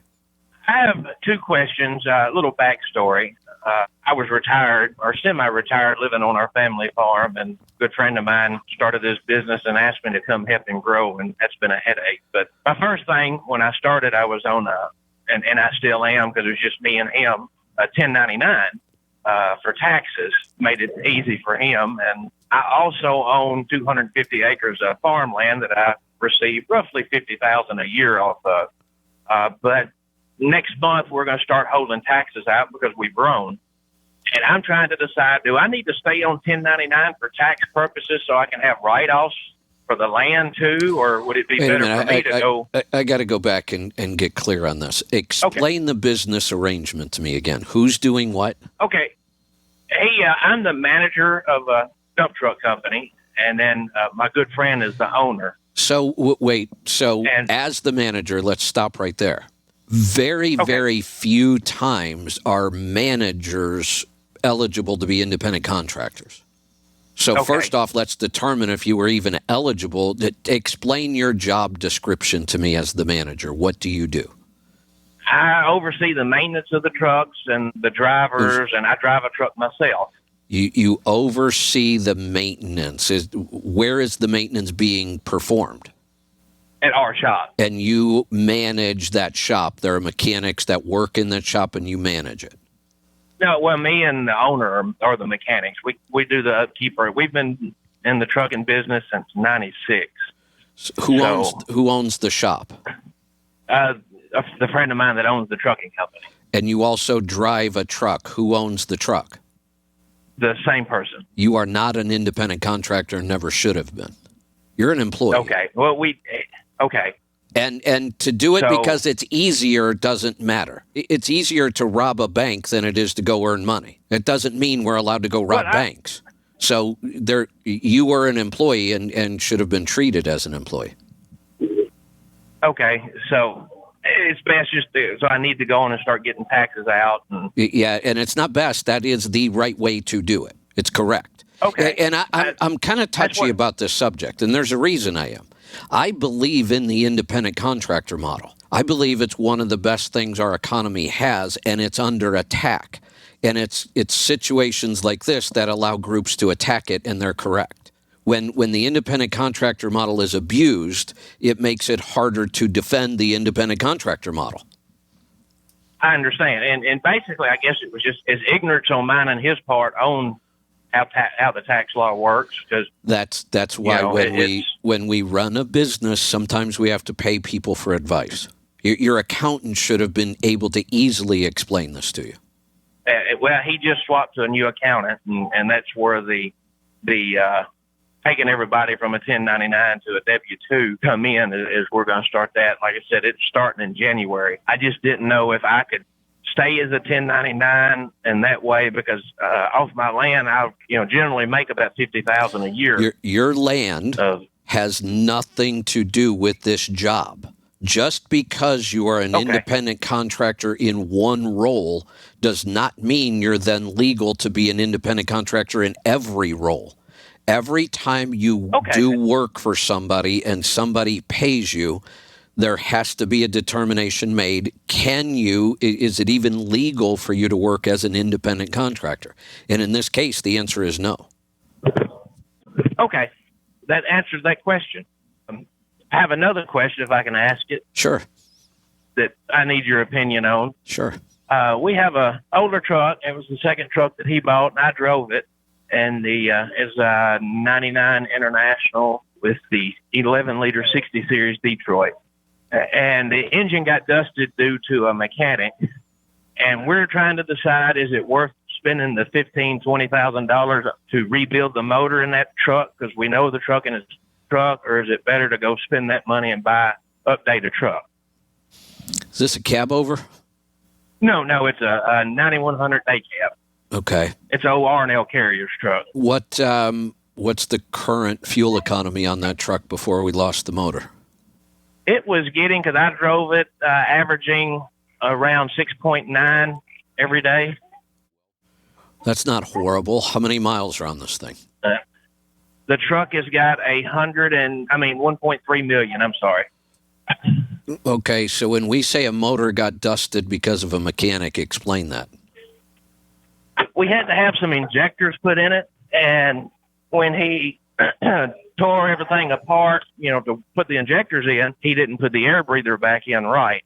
And we go in and out of fields a lot. We're in very dusty conditions. And not oil sampling. Get past the air filter. No, he hasn't started that, but I've been on him to do that. An oil sample would have saved this engine. Now, let me ask you this. When, if ever, has this engine been rebuilt? 2011. What was the mileage? How many miles have we put on the rebuild? I have no idea, because the previous owner is the one that rebuilt it, and we didn't get no documents on it, but it had a stamp on it from Detroit showing that it was rebuilt in 2011. So my take, I don't know if I know enough about that. I mean, what kind of shape is this truck in? Is it a truck you would, let's say there's nothing wrong with the engine, is this a truck you would still take to work every day? Yes. And I've driven it as a backup truck to the one that I'm driving. Now, there's I've had to work on it yet. Two caveats here. One, since it's already been in-framed once, it's a better idea to do an out-of-frame, but that's going to be more expensive. So I would probably consider on a truck like this to do the best in-frame I could do, and if I could keep it under $15,000 and the block is in good condition, that's what I would do. If the block's not in good enough condition to really do a good in-frame and it needs an out-of-frame, then probably not, because we're going to end up in the $25,000 or $30,000 range by the time we do that. If I could do a decent in-frame on this truck for $15,000 and the block's in reasonably good condition, I would do it. If nothing else, it'd be worth $15,000 to have a backup truck. Okay, that's what. And our mechanic said he could do it. For that, I can do a lot to trucks, but I've never tackled tearing a motor apart. So, and we have a very good mechanic. So there's one advantage here. I'm assuming your mechanic's on the clock anyway. No, it's a good friend of ours that we know that's going to do it. So you're going to pay him, and we don't have to be exact here, but you're going to cut him a check for $15,000, and you're going to get a truck back with an in-frame done. Yes. Okay. I don't know his level of skill. There's a lot of unknowns here, but if I could get this done correctly for $15,000 or less, I would. Oh, yeah, I trust him to do it correctly because he's one of the best mechanics around Memphis, and I know him and I've seen some of his work, so I trust him, and that's why we decided to, if we went that route, let him do it. Yeah, I think if it can be done for $15,000, it's worth it. Okay.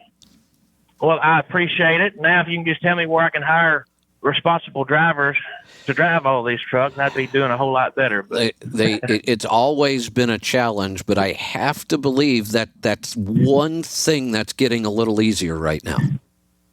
I thought so, but we're kind of in a recession.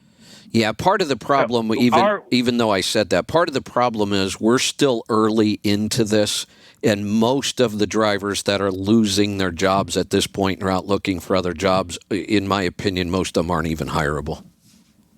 And that's the problem we've ran into. We've tried, and we haul, lack of a better term, sewage, and our contract is good for 20 years. So it's not going anywhere, and we have plenty of work, and it's good money, but when people hear what we haul... Well, hold on, because I thought I heard the solution there. Pay them more. What was that? Pay them more. And that's what we're looking at. What is an average? What's the most one of your drivers could make in a year? What's the most one of them has made in a year? $85,000 is what the most one, and I mean that's the only one we've got to stick with us because when they get to hauling what we haul, they don't want to deal with it. Even for $85,000. Yes. Then you might have to pay $100. I hired a driver. That's what I told you. Is there enough profit in the truck to pay $100? Yes. Well, then, yeah, my next question would be then that if you want better drivers, you got to pay for them. And inflation has made everything go up, and the cost of drivers is now more expensive. And that's where we're at now. We grew up to 10 and just couldn't find drivers, and we tried hiring drivers straight out of school. Well, why? That was a disaster. Well, I could have told you that. Why in a more specialized job that people don't like for certain reasons, why would you go that direction? You should be going the opposite direction. You should be looking for better drivers and paying them more, not going to the school. We tried that, and Kevin, I'm going to be honest, I have no answer because we've talked and tried, and part of the problem is dump truck drivers in our area, they're used to just getting hired and, not exactly following all the guidelines with drug tests and everything, and we drug test all our drivers. Well, you have to. Like you're supposed to. Yeah, right. Yeah, and a lot of folks around here don't do that, and that kind of hurts a little bit too. Well, yes and no, because if you're really hitting the right pool of drivers, they're not using drugs, and they wouldn't be afraid of a drug test. You're reaching the wrong people somehow. And I've tried ZipRecruiter. I've had several good prospects from that. They go through the interview and then don't show up to work, on the first day. So I don't know if we're doing something wrong or. Well, there's no doubt employees have become far more challenging than they've ever been across the board, and drivers alike. But right now is probably the best environment that I've seen for hiring drivers in about 8 or 9 years. So if you're still struggling with it, I have to believe you're either not paying enough or there is something you're doing wrong, but I'm not sure what. And we're asking ourselves the same thing, and I guess it's going to have to boil down to we're just going to have to pay more money and to find the drivers that we need. Yeah, one of the things you may want to look at, you broke up a little bit, but it sounded like you grew really fast. How many trucks were there at one point? We went from 2 trucks up to 10. In what time frame? About 3 months. Oh, well, there's your mistake right there. That was a horrible idea. There's no way you can I grow a agree. trucking company that fast. Not now. Look, if you were going from 50 to 75, that would even be easier than what you did. But to go from 2 to 10 in 3 months was a horrible idea. There's your mistake right there. We found that part out the hard way. It was luckily we was able to sell down and get back to, right now we're at 4. Well, right, our contractors. But hold on. Let me explain what it. I can read between the lines. To go from 2 trucks to 10 in 3 months is 3 full-time jobs. That's 3 people busy all the time trying to find trucks, inspect trucks, buy trucks, get trucks put on the road, hire a driver. Then to go from 10 to 4 is another full-time job. You have had no focus on actually running a successful trucking company. You are spending all of your time growing and shrinking. You can't even think I agree. straight. I can see. That there is the problem right there. We just identified it. The last however many months have been spent growing and shrinking, not running a successful company. You haven't had time to run a successful company. I agree 100%. I mean, my wife will even tell me, get off the phone, quit working. And it just seems like it's a never-ending thing trying to well, you created keep that, trucks though. running. Yeah, you created that situation, and it's going to take some time to get out of it. And trust me, I know. I did this. I grew from 1 truck to 11, but I did it in about 15 or 16 months, maybe 18 months. And that was way too fast. And then I had to shrink back down. And then I had to get 2 trucks and figure out how to really, really make them profitable. And I went back to driving one of them. But this is the problem. Don't look anywhere else. This whole growth too fast is the problem, and you're still dealing with the fallout from that. Yes, we are. And I'm hoping that we're able to calm down and slowly start again. But, we're not, like we... So there's 4 trucks left. Are you tracking profitability on each truck? Yes. Do you know those numbers? Making profit. I don't know the exact numbers. I know we're making profit on each truck, but I don't know how much. Hold on a second. How much is critically important? I'm going to use an extreme here. You said the truck is making profit, but you don't know how much. What if it's only making $100 a week? I know it's making more than that. Well, give me a number then. I'll believe you know it when you give me a number, because otherwise we're just guessing. I know. Well, I know my truck is making $1,200 a week profit on average.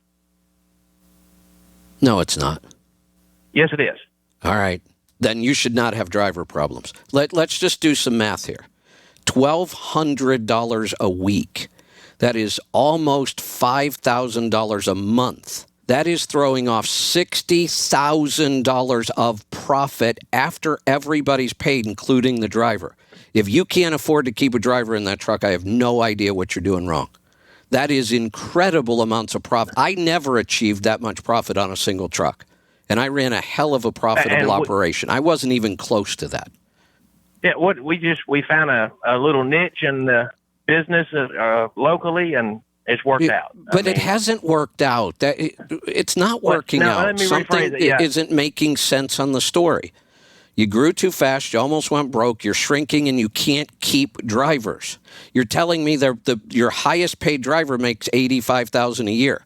We'll give him another $20,000 out of that profit that's there, and he'll be making over $100,000, and you'll have no problem with drivers. Now, what's the next most profitable truck? He makes his truck averages, because he doesn't run quite as hard as I do, averages about $900 a week profit. And how much is he getting paid? He's averaging $1,200 a week bring home. So he's making $60,000 a year. Yes. But there's a whole lot of profit left that you're not sharing with him. Okay, so we need to up the pay. Profit. Excessive profit. Now and here's how I would approach this. What's the third truck doing profit-wise?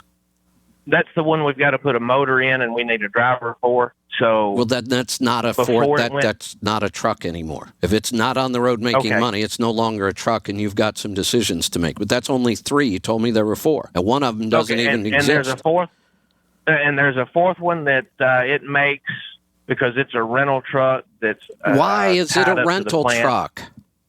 Because our customer needed a rental truck and come to us with it, and we bought a special truck for that customer.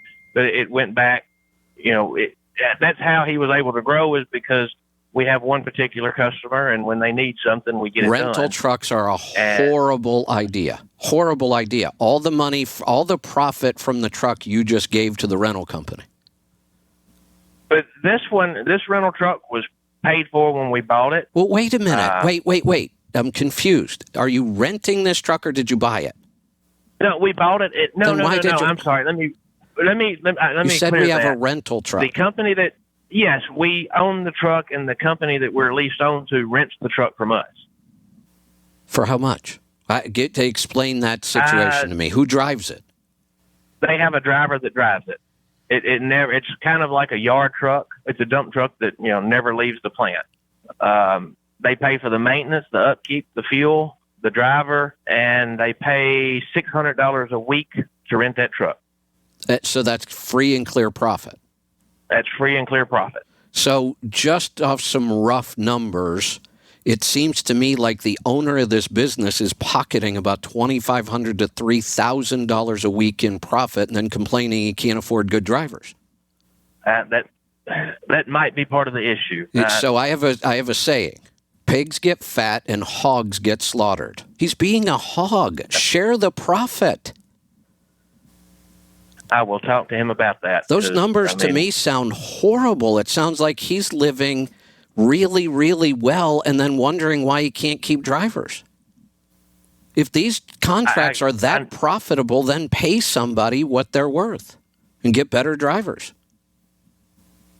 Makes sense. I mean, that seems to be the issue to me. And this does not seem to be a shortage of money. No, that's not that. It seems to me like I would not have an issue at all keeping drivers in an operation like this. How often are they home? Oh, we're local. We're home every night. When I had an operation with half this much profit, I had 0 turnover and a waiting list for drivers. Well, that told me the direction I need to talk to him about going to. He needs to stop being a hog. I will have that discussion with him because it was a headache trying to find drivers, and we're getting. I don't know if he would be open to this or not, but this would be an ideal situation for my coaching class. I will talk to him about that and see what he says, because he's listened to you before too. When we both started listening back in the XM days. So sounds to me like he's got a hell of an opportunity here, and he's blowing it. I've felt that several times, but there's only I can tell him, but no, I get it. I get it. I have to lead him to lead him to it and prove it to him. Yeah, I get it. And this strayed a long way off of whether or not you should be an independent contractor or not. But I'm glad we had the conversation. I am too, because you really helped me and gave me some good ideas and set me straight on that. So and the truck and the engine too. So all right, keep me updated. Will do. Thank you. You're welcome. Thanks for the call. All right, I'm going to grab my last call here. If you want to jump in, I'll stay as long as we've got calls and questions. 319-527-6791. Let's go to South Carolina. Terrence, welcome. What's up, Kev? Man, from the sounds of that guy's operation, they shouldn't have a problem getting drivers, man. I drive and dump and... Yeah, can you see how, we had a coaching class the other day, and it was so much better. I was able to dig down, get answers. I'm glad we got as much accomplished on this call as we did, but we almost didn't. I could have missed all of this easily, and I think there's an incredible opportunity here. Oh, yeah, definitely. I mean, it's like the place I work for, we got like 70, I think it's 78 now they're up to, 20 trailers, and then the rest are triaxles and quads. We go through a lot of drivers, but that's just because people don't want to come to work. When you book these trucks. You know that. Any truck. You book a truck to work, you need somebody there to work the truck. And if they don't show up, well, then that truck's not booked. So, I mean, it's not hard. I get that. And if you're running a van operation over the road and your drivers are gone 3 weeks at a time, that's a real challenge. There's not a lot of profit there. It's harder to get them home. In an operation like this, if that profit is correct, and I can only assume that it is, if it is, and the drivers are home every night, this is a slam dunk. The last problem he should be having is drivers. Absolutely. I mean, we don't have a problem with drivers because he gets all new equipment, he reinvests back in equipment, and then he pays us. I mean, we get a raise a lot. I mean, since I've been here, I've gotten five raises, and a decent amount. You know what I mean? And this guy, like I said, this guy's got a lock down here on all the concrete plants in Myrtle Beach area, pretty much, and we deliver all this stuff in there, and they're doing a lot of building down here. So, I mean, he takes care of us. You know, we get, like I said, the people that work and come to work and don't call out get decent raises, you know? And if you keep doing that, soon enough, you should be full of drivers like that, and turnover shouldn't be a big problem. Absolutely, yep. All right, so my question is, because Matt brought up a good thing. Now, my 401k through my job is Mass Mutual. And, Kevin, there's no other way to put this. I'm getting raped in fees.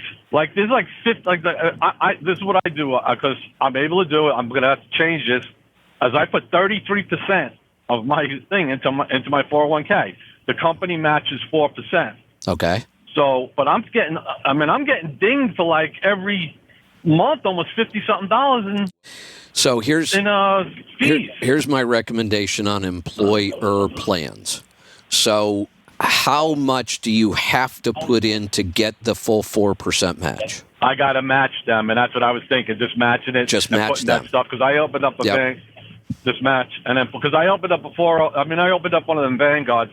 You know, I was talking to Matt. Matt recommended one, and I got the thing where I could. So I'm just thinking of just match the 4% and taking that amount of money that I know what I get. My check is basically the same. I pretty much work anywhere from 55, and that's a light week, to 65 hours a week, you know?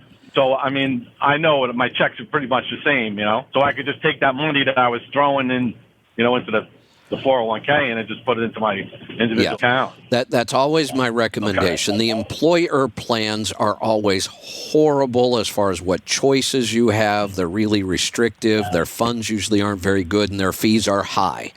And these companies stay in business because they go out and they create employer plans, and people just put money in, and nobody asks any questions. You're asking questions. You saw the fees, but I would never tell you not to put in enough to get the 4% match. That's free money, and that covers an awful lot of fees. Yep. Oh yeah, no, you're right. Yeah, right. Like I said, I'll be honest with you, I never looked at it. What I did was they gave me, you know, my choices of funds. Right. I sent it to my guy up in Staten Island, and he said, "All right, this one will work best for you." I was like, "All right." So then when I filled my paperwork out, that's what I put. He said, put in as much as you can handle, and that's when I upped it up. Just as what I'm putting in, but I see this is ridiculous. So I kind of figured that was the thing to do, but I just wanted to. Yep. Needed reassurance. Yep, you've got it. All right, thanks, Kev. You're welcome. Thanks for the call. Bye. All right, let's go to Illinois. Roger, welcome. Thank you. My question is about Garmin diesel GPS. I had a 5-inch and it went belly up, and I bought a 7-inch and so happy, but now I've lost the voice on it, no longer comes through. I could just buy another one. My issue is I have a lot of saved destinations in there, including sometimes I haul fertilizer to farms, and I've got directions directly to a tank I need to go to. Is there any way to transfer that, or do you know? There probably is. Because of different models and versions and software, I won't even attempt to try to tell you how to do it on that particular device. My recommendation would be called Garmin Tech Support. They've always been really good anytime I've ever talked to them. And I'm about 90% sure there's going to be a way to export those addresses out of one device and then re-import them back into another. Do you Okay, do you ever okay. do you ever connect that device to a laptop? Have you ever connected it to update it, or do you do all the updates over the air? This one. I it's been a long time, but yes, I have. Without It's been even a long calling tech support, you might want to just hook it up to your laptop and see if you can figure it out yourself. The settings now you may not find those settings anywhere on the device itself, but when you plug it into a laptop and open the right software, you may find that this is an easy thing to do. Gotcha. And So, if not, one then more I would quick call question tech on support. diet. Yeah, sure, go ahead. So I did really well on your keto diet. I have a fire service related shoulder injury, and it hurts every day, but it didn't while I was on keto. But I'm addicted to sugar. My question is, I think I need to do the fat digestion kit, and I bought it, but I never got the directions. Can I still get those somehow? Yeah, you can. Just call tech support. We can send the protocol out to you. If nothing else, if you just want to get started, just take them as it's directed on the bottle. Okay. You know, we have protocols, and yeah, we have protocols, and we try to tweak these things, get the very best results we can. But there'd be nothing wrong with just taking the stuff that's in the kit, looking at the bottle, and taking it by those directions. Okay. Why? Thanks for everything you do, Kevin. You are welcome. Thank you for your support. I appreciate it. All right, we've got another call coming in, so I'll hang out here for a minute or two while we screen this call. In the meantime, if you want to jump in and join us, I'll hang out. 319-527-6791 is the number to join us. It is a free-for-all today. Anything goes. If you have a question, a comment, a topic. I really didn't have much at the open today. I talked a little bit about learning the correct lesson. I think that's a lot of what's going on with this fleet that I was just talking to. I don't think they're learning and I understand why. They have a great opportunity here. They got excited. They grew too fast. That's a common mistake. I made that exact same mistake myself. Now they're trying to shrink and save the company, and I hope they succeed. But that doesn't leave a whole lot of time for thinking. One of the, I talk about you can learn a lot from your mistakes, and I'm a big fan and believer of that. But I've also said this, maybe I should say it every time I talk about this. You have to avoid mistakes that are big enough to put you out of business. That's very, very difficult to come back from. So making mistakes, not a bad thing. It's how we learn. But you want to be careful that, one, you're not making mistakes that are big enough that they're going to put you out of business. And two, you got to learn from your mistakes. And sometimes, and I think this is one of those situations, they got so busy with all of this growing and shrinking that they're not able to learn the lessons they need to be learning right now. Let's go to Georgia. Harold, welcome. Hey, Kevin. The guy that called in about the Garmin thing can absolutely hook up to his laptop or a computer and transfer to a different one or update maps and all that stuff. Good. I've done it on 3 different ones. Good. I kind of figured that. Yeah. Back to one of the original conversations. My first job as a young boy was milking my dad's 2 cows in California, and he had his own customers that would come and buy gallons of milk every time with the cream on the top. All we would do is strain it through cheesecloth. That's all we did to it. This was back in 1962, so that, with 2 cows, you didn't have to have any licenses or anything like that. We had about 30 cows, but we only milked 2 of them, and that was my first job. He let me keep the money, even though it was his cows, his customers.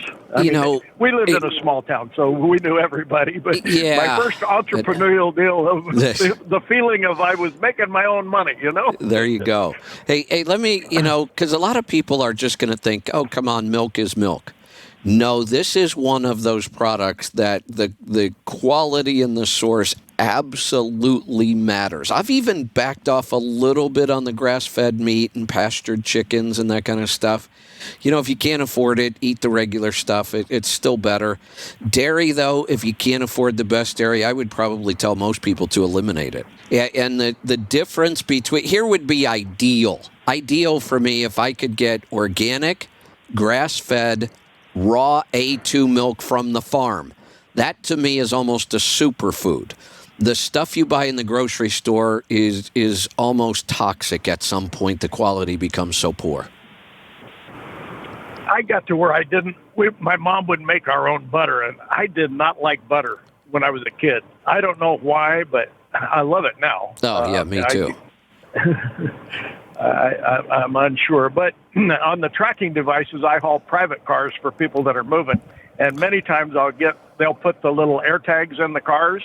Yeah. And I don't mind it at all. Sometimes they'll tell me about it, and sometimes I'll just see it on my on my iPad, which I use for my ELD. It'll say, "Hey, you're being Right. tracked."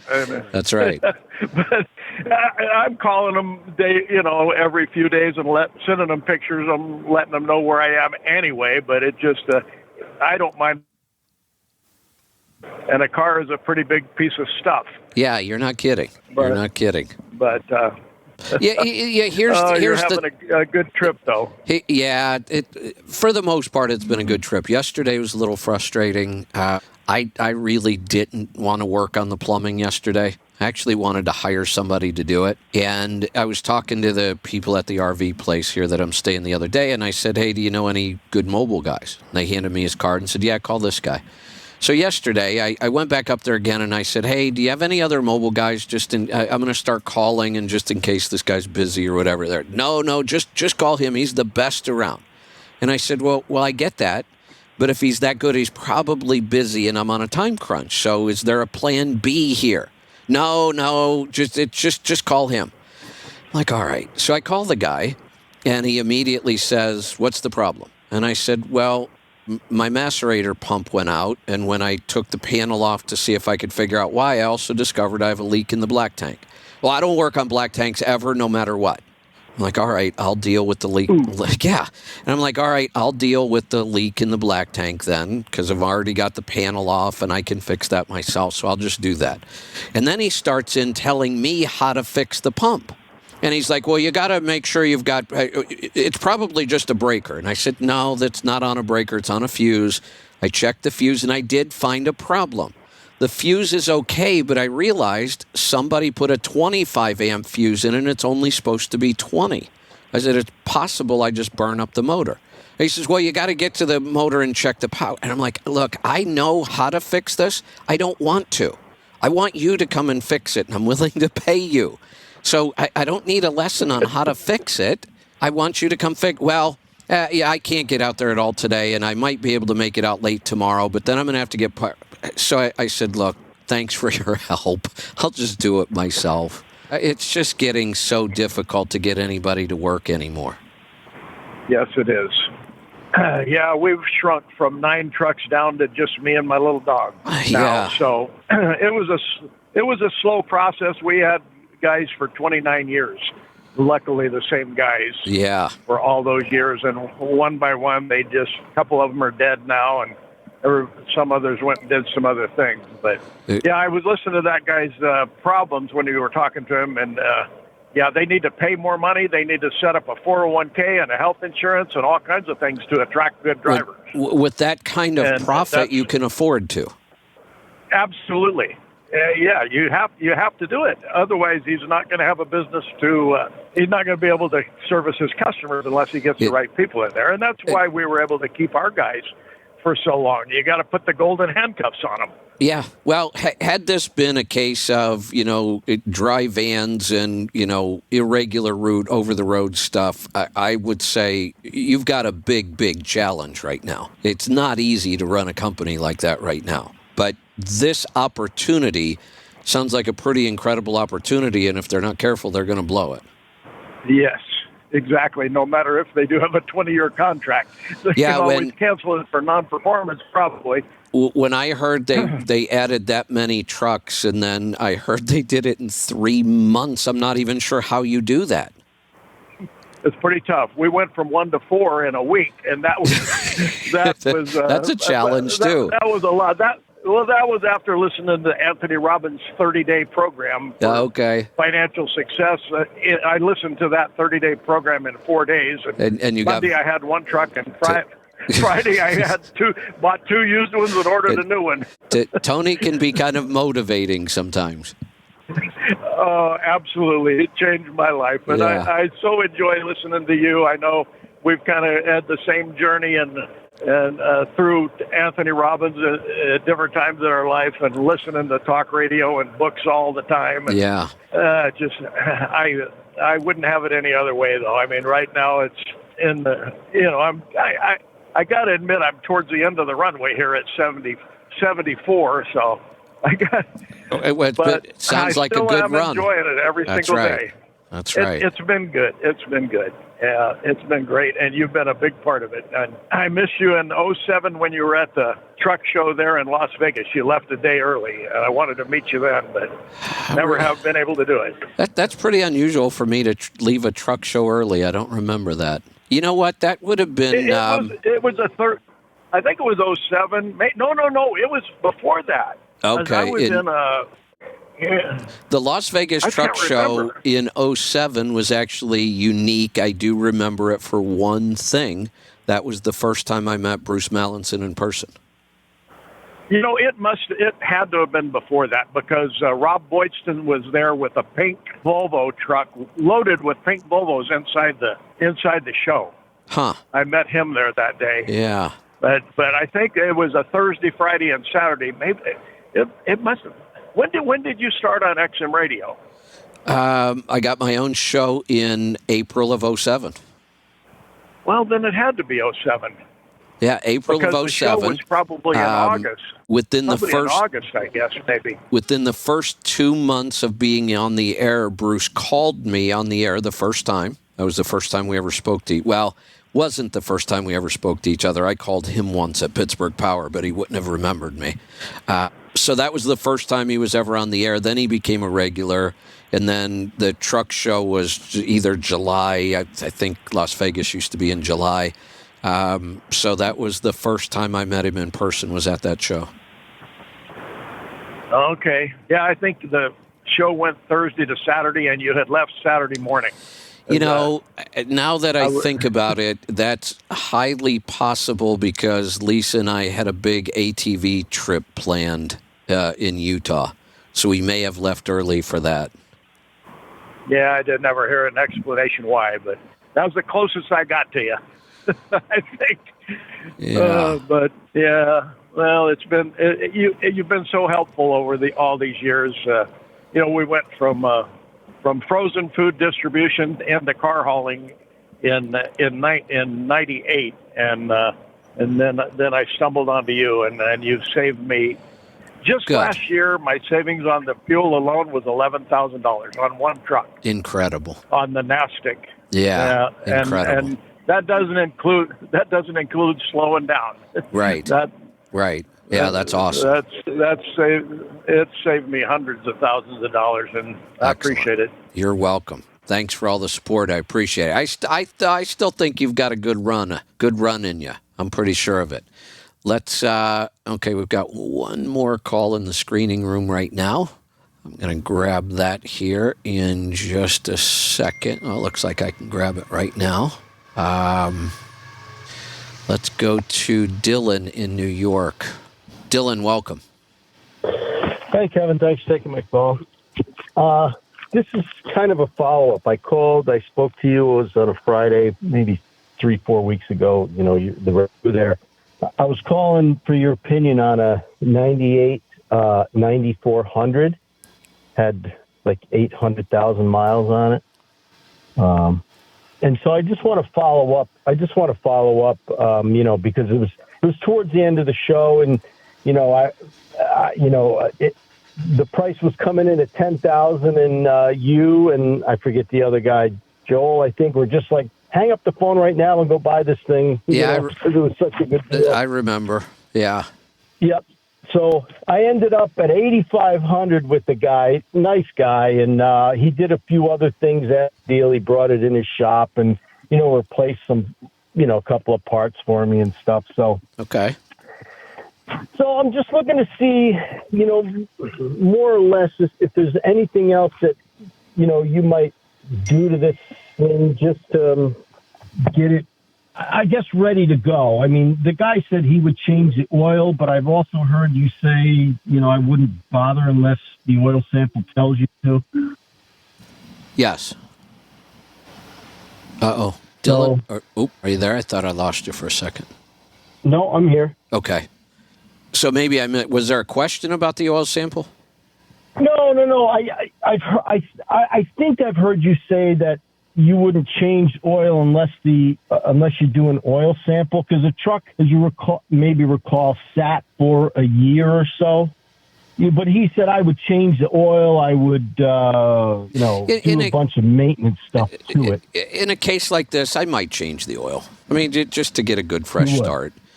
We can absolutely tell the condition of the oil, everything we need to know with a sample. So if you wanted to sample this and wait a week and get the results back and leave that oil in, you could. I imagine we'll see some oxidation, but the oil may be completely serviceable. Now, the other way to look at it is, what if I just start fresh? What if we just start with new oil? I operate it. We'll sample in 25, and we'll go from there. There's no wrong answer on this one. You could flip a coin. Either way would be fine. Because he says, I asked the mechanic, it's like Canadian Pride oil or something. So I don't even know where I'd get that. So I'd probably change brands anyway to, the Rotella. Even if you could get it, I would probably change, just because there's not any big advantage to using some of these weird kind of off-label. It might have an API that makes it fine for that truck. So I'm not saying there's anything wrong with that oil. All I'm saying is, why use an oil that's such a niche market and hard to get? Yeah, okay. Because I can tell you this. Nobody is ever going to convince me that it's better than Rotella. Yeah, okay. So why not use the oil that's good, works great, always shows up well in oil samples, and is easy to get?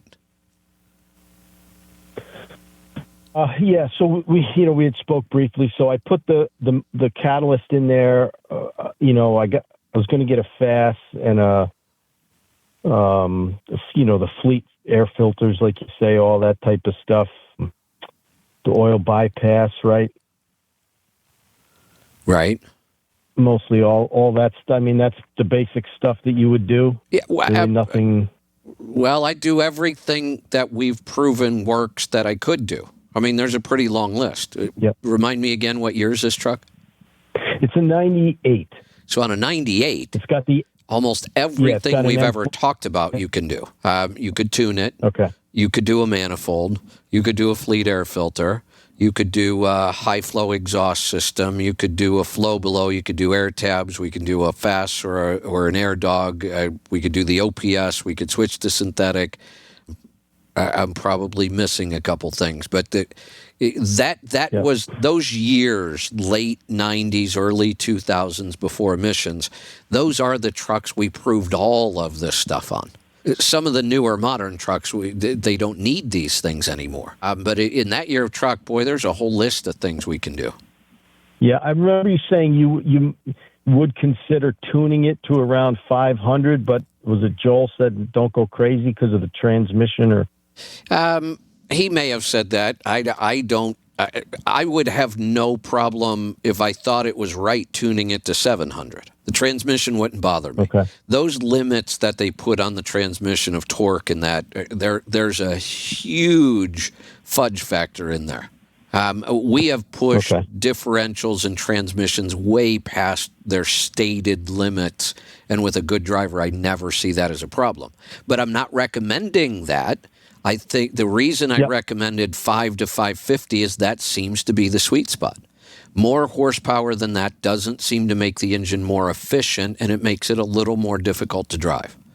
But I've around there, you think that it might become more efficient as well? Well, I'm positive it will. It always does. Oh, okay. Now the reason we don't always see the results is because a lot of people get happy with their right foot when they have more power and torque. And you can easily wipe out any of the efficiency gains just by driving habits. But if you take that truck and you tune it to that 5 1/4, somewhere around 550 or so, and drive it properly, there will be a gain.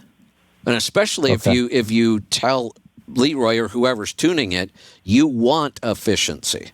You don't really care about the horsepower and torque. You want more efficiency. They're going to give you more horsepower and torque, but they can focus on the efficiency side. Okay. All right. I guess another question along with this was this new coaching thing you're doing. Does that help? Is that mostly geared for people who have businesses established?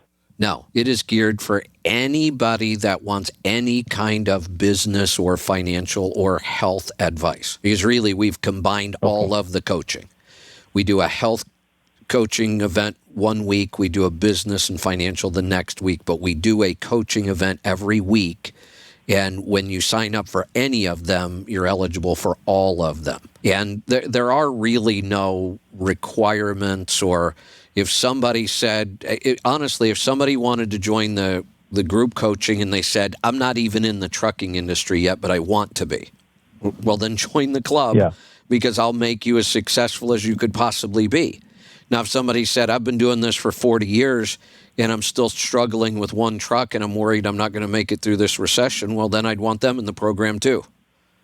Okay. Yeah, so it's really... I was in it, and now I left it. Now I want to get back into it, on a part-time basis because I still have a full-time job and I just want to, I enjoyed it, so I want to get back in. But, I'm having, not issues, I guess, but it's like things that I thought were going to happen.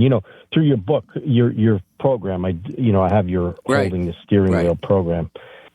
Yeah, things that the reason for me starting the coaching was this is what I love to do. I love to help people. I've been doing it for a long, long time. I'm pretty damn good at it. And I just realized that there was a lot more I could help people with if I wasn't limited to what we do on the radio show. Okay. And so would this include also maybe pointing people in the direction of certain carriers that might work? Absolutely. Which is something I don't do on the air. You've noticed I really, I would recommend Landstar, still would. I think Landstar is so unique in their offering. They've done such a good job that even though I don't have an official partnership with them anymore, I still recommend them. I think it's just a unique opportunity and it works well for a lot of people. Other than that, you almost never hear me recommend a carrier for somebody because it's too hard to do on the radio show. My information is too limited. But you've been through the program. I think the most extensive chapter in that whole program is how to choose a carrier. Yeah. And that's what I would help somebody with on the coaching program. Or something, I think, right? There's a lot of work in my chapter on how to find the right carrier. A lot of work. Yeah. And I've even made the statement over the years, nobody will do everything I recommend. And I'd still stand by that. The list is just too long. But the more of the things you do on that list, the better your outcome's going to be. So in the coaching program, I would help somebody work through that whole process. Yeah. I mean, just your list of pseudo questions about what to ask, while you're looking at carriers is so extensive. And then I think you recommend 15 at first, and then you try to whittle it down to 3. Yeah. I mean, that's a lot of... And then when you get it down to 3, you try to prioritize your top 1 and you start going to visit in person. Yeah. And spend a day or two there. I think the Landstar thing would work well for me. I just don't qualify. So, well, that's been the biggest challenge over the years. Their qualifications are tough, and that's a good thing. That's one of the reasons their program is so strong. Yep, I agree. So, just out of curiosity, along the line, I know they say a year of over-the-road experience is one of their things, right? Now, besides the obvious answer, what is the difference between somebody that did line haul and somebody that did over-the-road? I mean, so some of this I will tell you. When companies put in requirements, it's not that every single requirement has a specific purpose. Sometimes it's just having requirements. It just helps weed people out. But I will tell you there is a reason for this one. I've done both. I've done over-the-road, irregular route freight, and I've done line haul for a lot of years with FedEx. And I will tell you that those are two completely different things. And if you were to hire a new driver without a lot of experience, I would put him in the line haul operation in a heartbeat before I'd put him out on the road. There's so much control over this operation on line haul. You're going to hook up in our yard in Orlando. I'm just using my operation as an example. You're going to drive to one destination. You're going to meet somebody. You're going to swap trailers, and you come back. How many things can go wrong? But if I give you some directions to some goofy little shipping place that has a horrible dock and there's 3 low bridges trying to get into this place, and you have to get there and get, 18 pallets loaded, and then you've got to find another address 8 states away, how many things can go wrong on that operation? A lot. And you're going to be stressed. And you get there and your GPS was wrong and you find a low bridge and now you're even more stressed and you got to get out of it. That's when you're likely to have an accident. Okay. Yeah, that makes sense. Yeah. The line haul operation is a breeze. Now, the last place I would want to put you is where I started on day one. And that's doing 25 stops local in a day and, trying to finish it in 8 to 10 hours and getting back to the terminal with all your pickups. That was a nightmare. That was trial by fire. I did that for a while. Yeah, I did that for a while. I'm glad I did it because it is a huge learning opportunity. You learn fast to do a lot of difficult things, back into places that are tight, deal with traffic and time limits, and so it's a great way to train, but it's a little tough as your first job. Yeah, I remember winter. The truck I had, old Mac, didn't have power steering, and I'm trying to get into this spot. I had my hat off, all my jackets off. I was down to a t-shirt, both windows open, sweating. Yeah. Trying to back into these places. Oh, you're right. It's a tough job. Yeah, it's a tough job. Yeah. So that's why. And the year, look, they might look at somebody and say, well, yeah, you drove for a year, but you drove intrastate Florida. You've never seen bad weather. You've never seen a mountain. Mm-hmm. And now we're going to turn you loose over the road, and bad weather and mountains are the two biggest dangers, and you've never experienced it. Yep. Yeah. No, I know. Like I said, for what I'm looking for, I think Landstar would be great, but I just, I don't qualify for it. So I got to find something along those lines, Schneider's Choice program might be worth looking at. So I went on. The problem is you got to go on these websites. I went on and it says, I thought it said the truck's got to be a 2011 or newer. It's possible. Yeah, the carriers do have year requirements. I wish they would get rid of them, but they do have them. I've spoken out against this policy for decades. I think it's a stupid policy because I promise you I can find somebody with a tractor that's only a year old and that's a piece of crap. Well, and I can find somebody with a 25-year-old tractor that will be dependable and safe.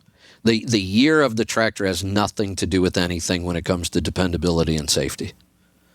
Well, and listening to a lot of these shows like yours that I listen to, this international that I have has N14 in it, and people rave about that N14, almost calling it bulletproof. No, I do call it bulletproof. So that's less reliable than a 2012, you name it. I don't know. But it can be, but my point is that the year is meaningless. So we should just throw it out. I'm not going to say that a new one is more dependable, an old one is more. There are no blanket statements like that actually work. A truck is dependable and safe because we make it dependable and safe. Yep. And it doesn't matter what year it is. Yeah. But it's very possible that they do have that policy, and then that would rule you out as well. Yeah. Yep. So I'll look again. Is Schneider Choice a different? The Choice program. Look, and this may have changed. I haven't dealt with this in a couple of years. But when Schneider brought out their Choice program, I studied it and I was pretty familiar with it. It was basically a copy of what Landstar does. You don't work on a central dispatch. You run an internal load board and you dispatch yourself. Oh, okay.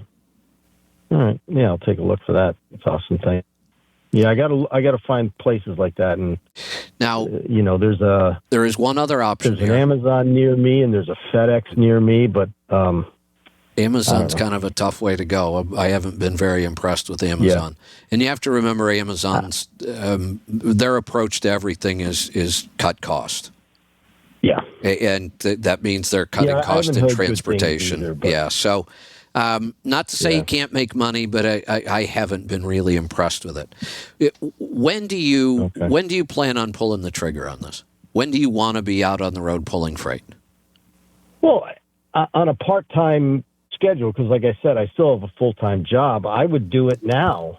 How many miles do you think you can reasonably put in with your full-time job in a month, let's say?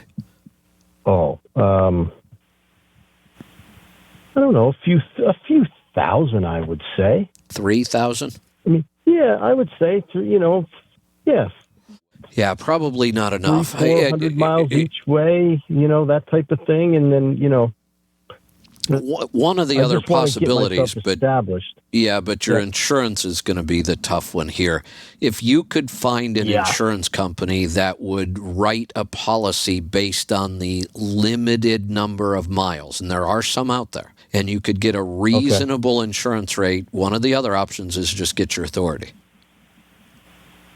Okay. The only downside I see to it is the cost of insurance might just price you out of that market. But if you had your own authority, you could go work for Landstar's brokerage. You could work for any brokerage you want.